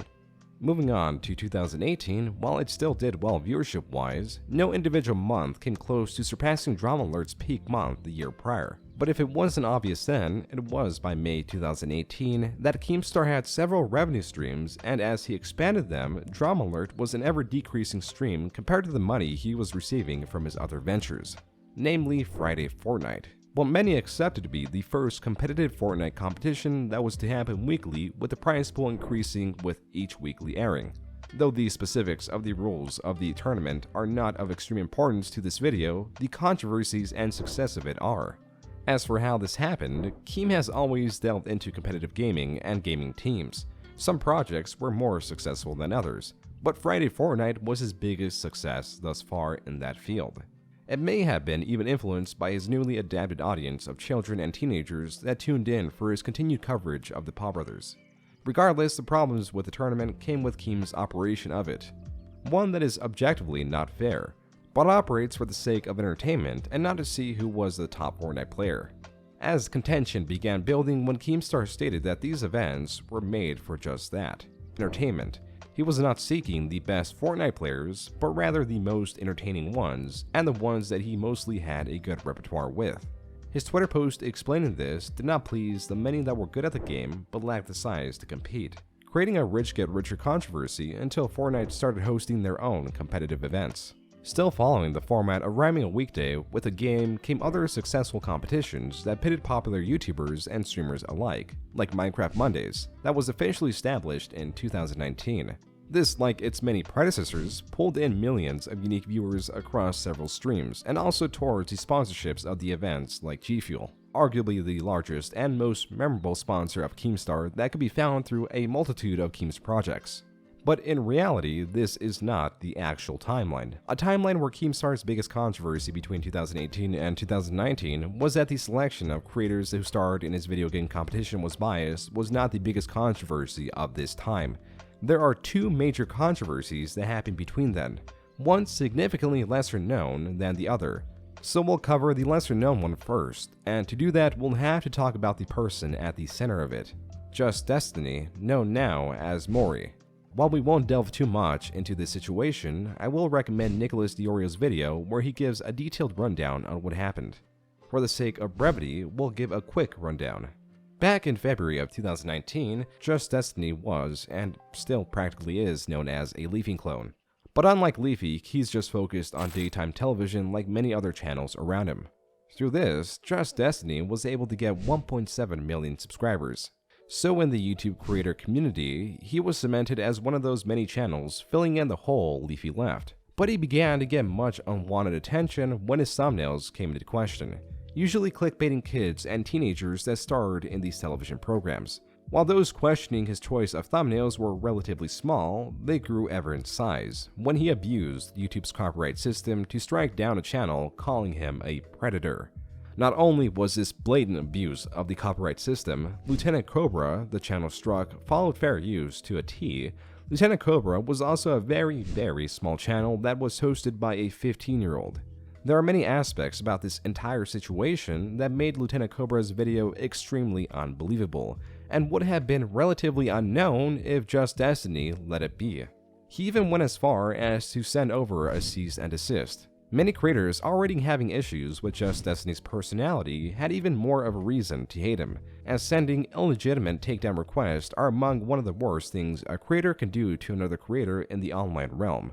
So an already established group of smaller creators took it upon themselves to combat this and spread the words of his abuse.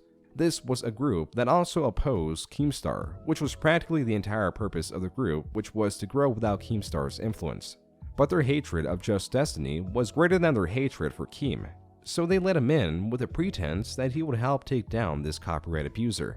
And things went really well at first, as Keem invited JustDestiny on a show where he was able to easily counter JustDestiny's points and made it clear that he made a massive mistake by targeting the smaller channel that, though he was slandering him, chose the wrong route to silence him. But there was a bit of a slip-up on Keem's part, when he asked, seems really weird to me. It's like, from the outside looking in, like, it makes me have to ask this question, like, do you touch kids? Oh my god, really? But do you? Do you touch kids? Keem, stop asking ridiculous questions. Usually when Keemstar paints someone as a predator, he does so on Twitter, and does it a bit more passively. But him asking the question outright and so sudden made his tactic where he slanders other parties by spreading rumors a bit too obvious.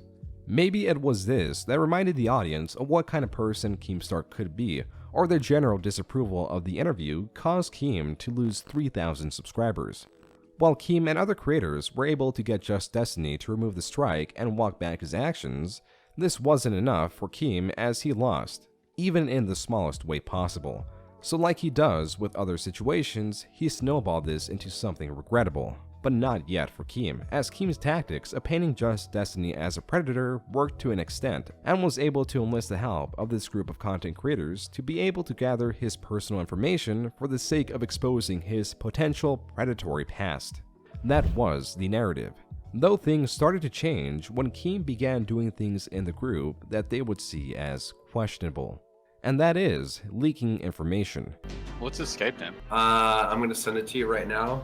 I don't want to really share his Skype name publicly with anyone. I don't want that getting out, but I mean, Yeah, I know. I'll send it to you. As Keem had information that no others had of JustDestiny through trust, namely his Skype, as that was used to do the interview on Drama Alert. And with a little prodding, he gave this Skype to a known swatter who was helping him investigate JustDestiny. And a few failed leads later, Keem was finally able to obtain the identity of JustDestiny. Keemstar finally had access to his docs. And what he did with this extremely sensitive information was give the information to Lieutenant Cobra, who did little with it besides talk about it to other content creators. But Keemstar, in doing this, doxed JustDestiny.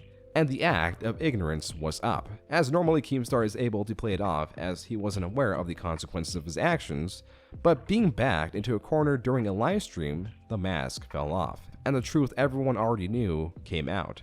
I dox Destiny. Doxing is bad if someone has the intent to harass. Yeah, but you said you had the intent to harass JustDestiny, so wouldn't that make your dox illegal? I said that I wanted to harass him, but... That's the same as that means intent, Keem. Oh, whatever, Yeah. I guess I'm guilty.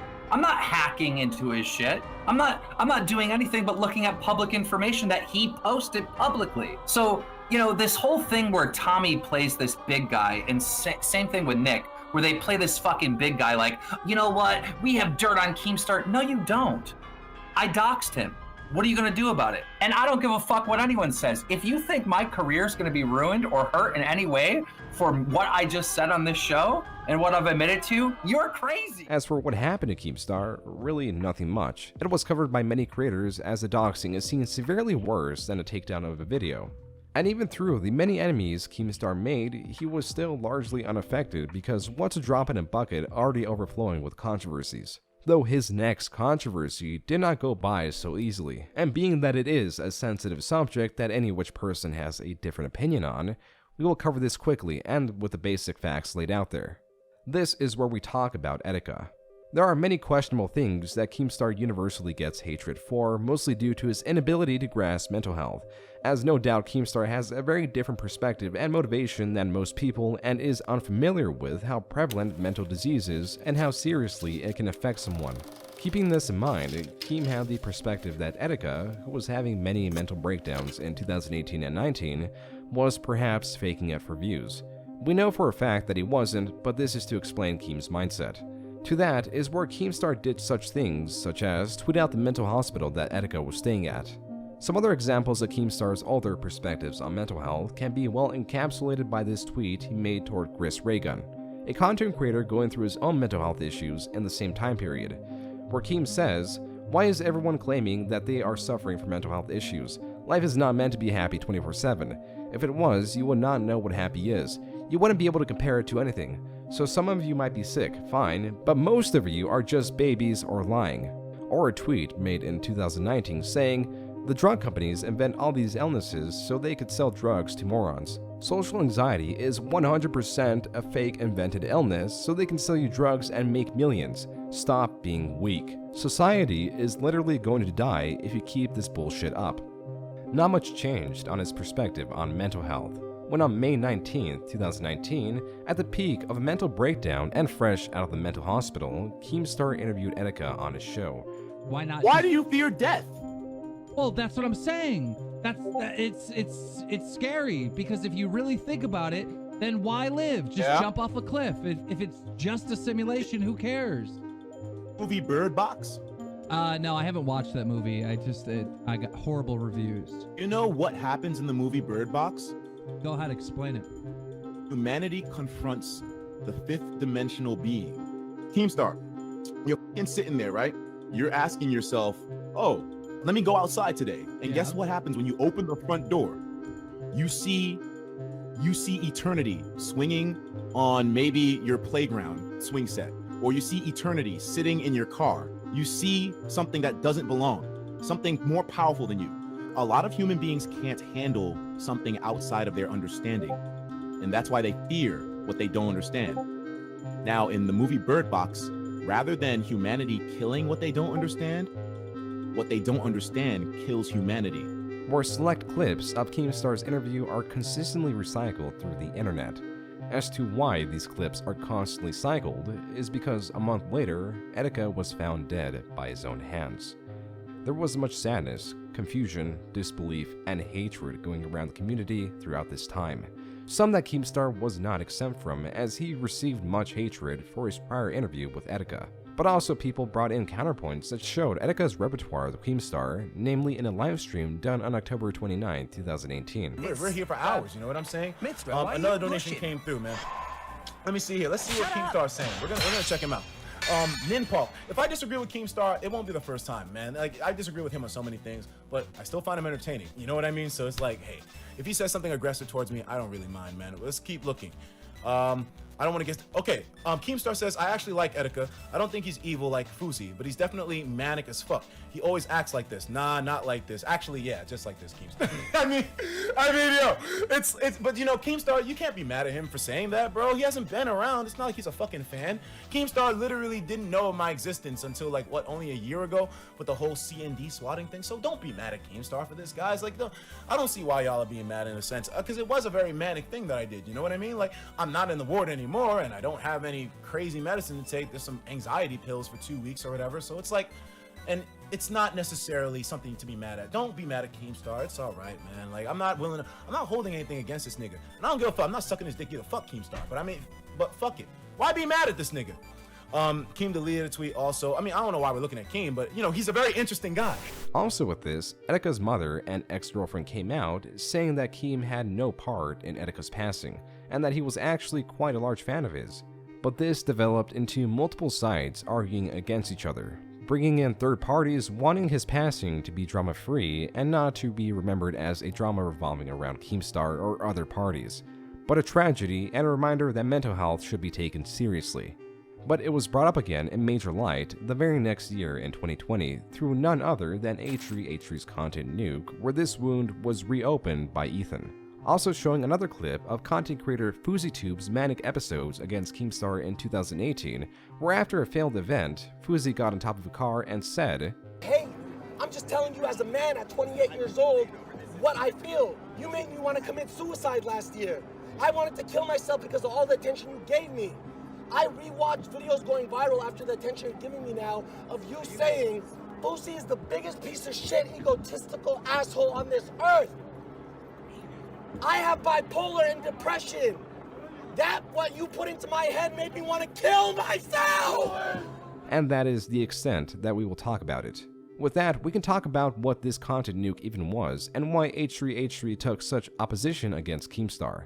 And according to Pescator, this is something Keem snowballed as well, as it all originated through a comment H3H3 made in 2017 when Keemstar appeared in H3's podcast. He's still mad at Ethan for that little comment after he went to his podcast. Well, he was one of the first people on that H3 podcast. He went to that podcast. They filmed him in the most unflattering way. He looked like a pear when he was... that was one of the reasons why he started running again. He was behind the scenes. He's like, man, I'm kind of fat. But that podcast, somebody wrote in the comments, you know, why'd you have Keem on there? And H3 was just like, yeah, we really don't like him, but whatever. And when Keem saw that, there you go. That's where it started. 3 years later, and many small back and forths through Twitter and jabs against H3 on Drama Alert and H3 heading back, this eventually, after much confidence, turned into content nuke Keemstar, a sort of take on the content cop iDubbbz made. As for what new things it brought to the table in terms of Keemstar's known controversies, practically nothing. But it was effective in the sense that it showcased Keemstar's wrongdoing to new viewers that were not very familiar with Keemstar nor knew about or watched iDubbbz's Content Cop back in 2016. This sent a massive wave of hate towards Keemstar as his older and new controversies were being fleshed out for a new audience of millions. Expanded by 2 further videos H3 made on Keem, but the reaction towards H3 video wasn't all positive. Within the over hour-long coverage that these videos were spread across, there were bound to be a few mistakes and improperly researched aspects that plague any sort of long-form content. In fact, you can look at my comments and you'll probably see a few things that I got wrong with this video, as is typical for these projects. The problem was that H3H3, or Ethan, doesn't make corrections unless he's backed into a corner. And some of the more serious errors was when Ethan failed to provide context in many sections, so we'll talk about the 2 more prominent ones. First is Smile for YouTube. Ethan talked about how Keemstar gave out Smile for YouTube's wife and his phone numbers and address on livestream, which got them swatted, but failed to mention the harassment that Keemstar also endured from Smile for YouTube's doxxings on livestream beyond a single sentence where Ethan says Keemstar claimed that Smile for YouTube swatted him first. Keemstar claims that Smile for YouTube swatted him first. Smile for YouTube dude is a liar, alright? I never swatted him. He swatted me, and he swatted Bashur. Another example of failing to paint a fuller picture was when Ethan brought up the swatter Keem interviewed in late 2017. The one he helped get an admission of guilt from and also promoted the GoFundMe for the victim's family. Ethan failed to mention both of these key pieces of information, which then made it seem like he was knowingly leaving out those aspects out to paint Keem poorly for what some consider to be a good deed. Though there is a chance he really didn't know about it, there is still no correction made anywhere in the comments, so it's harder to justify. As for the last big piece that made this content new controversial was Ethan directly attacking G Fuel. Keemstar's got a bottle of G Fuel somewhere in his house that's actually a Horcrux. How is G Fuel still sponsor this guy, by the way? G Fuel brought to you by false pedophilia accusations. Chug it, G Fuel. Get it now. One of, if not Keemstar's biggest sponsor at the time, to the point that his contract with them was terminated, which set a terrifying precedent for many content creator feuds. Maybe in future disagreements, instead of targeting your opposition's actions, you could weaponize your fanbase to target their sponsors and therefore their source of revenue. But this tactic could also be used in retaliation, as by the time things settled down, H3 had actually lost more sponsors than Keemstar through the fallout of his nuke. It was mutually assured destruction that many viewers and content creators hold different perspectives on. Oh, and also Keemstar in the past had also done the very same thing, just not to this degree. If G Fuel dropped Keemstar, I would say that's very much Keemstar's fault. And another thing you did in this video is an absolute first for YouTube. You went after my sponsors. An absolute first, he says. Isn't that interesting? Well, Keemstar, why don't you just leave the word hypocrite out of your mouth from now on? Fucking hypocrite. You've always been a goddamn hypocrite.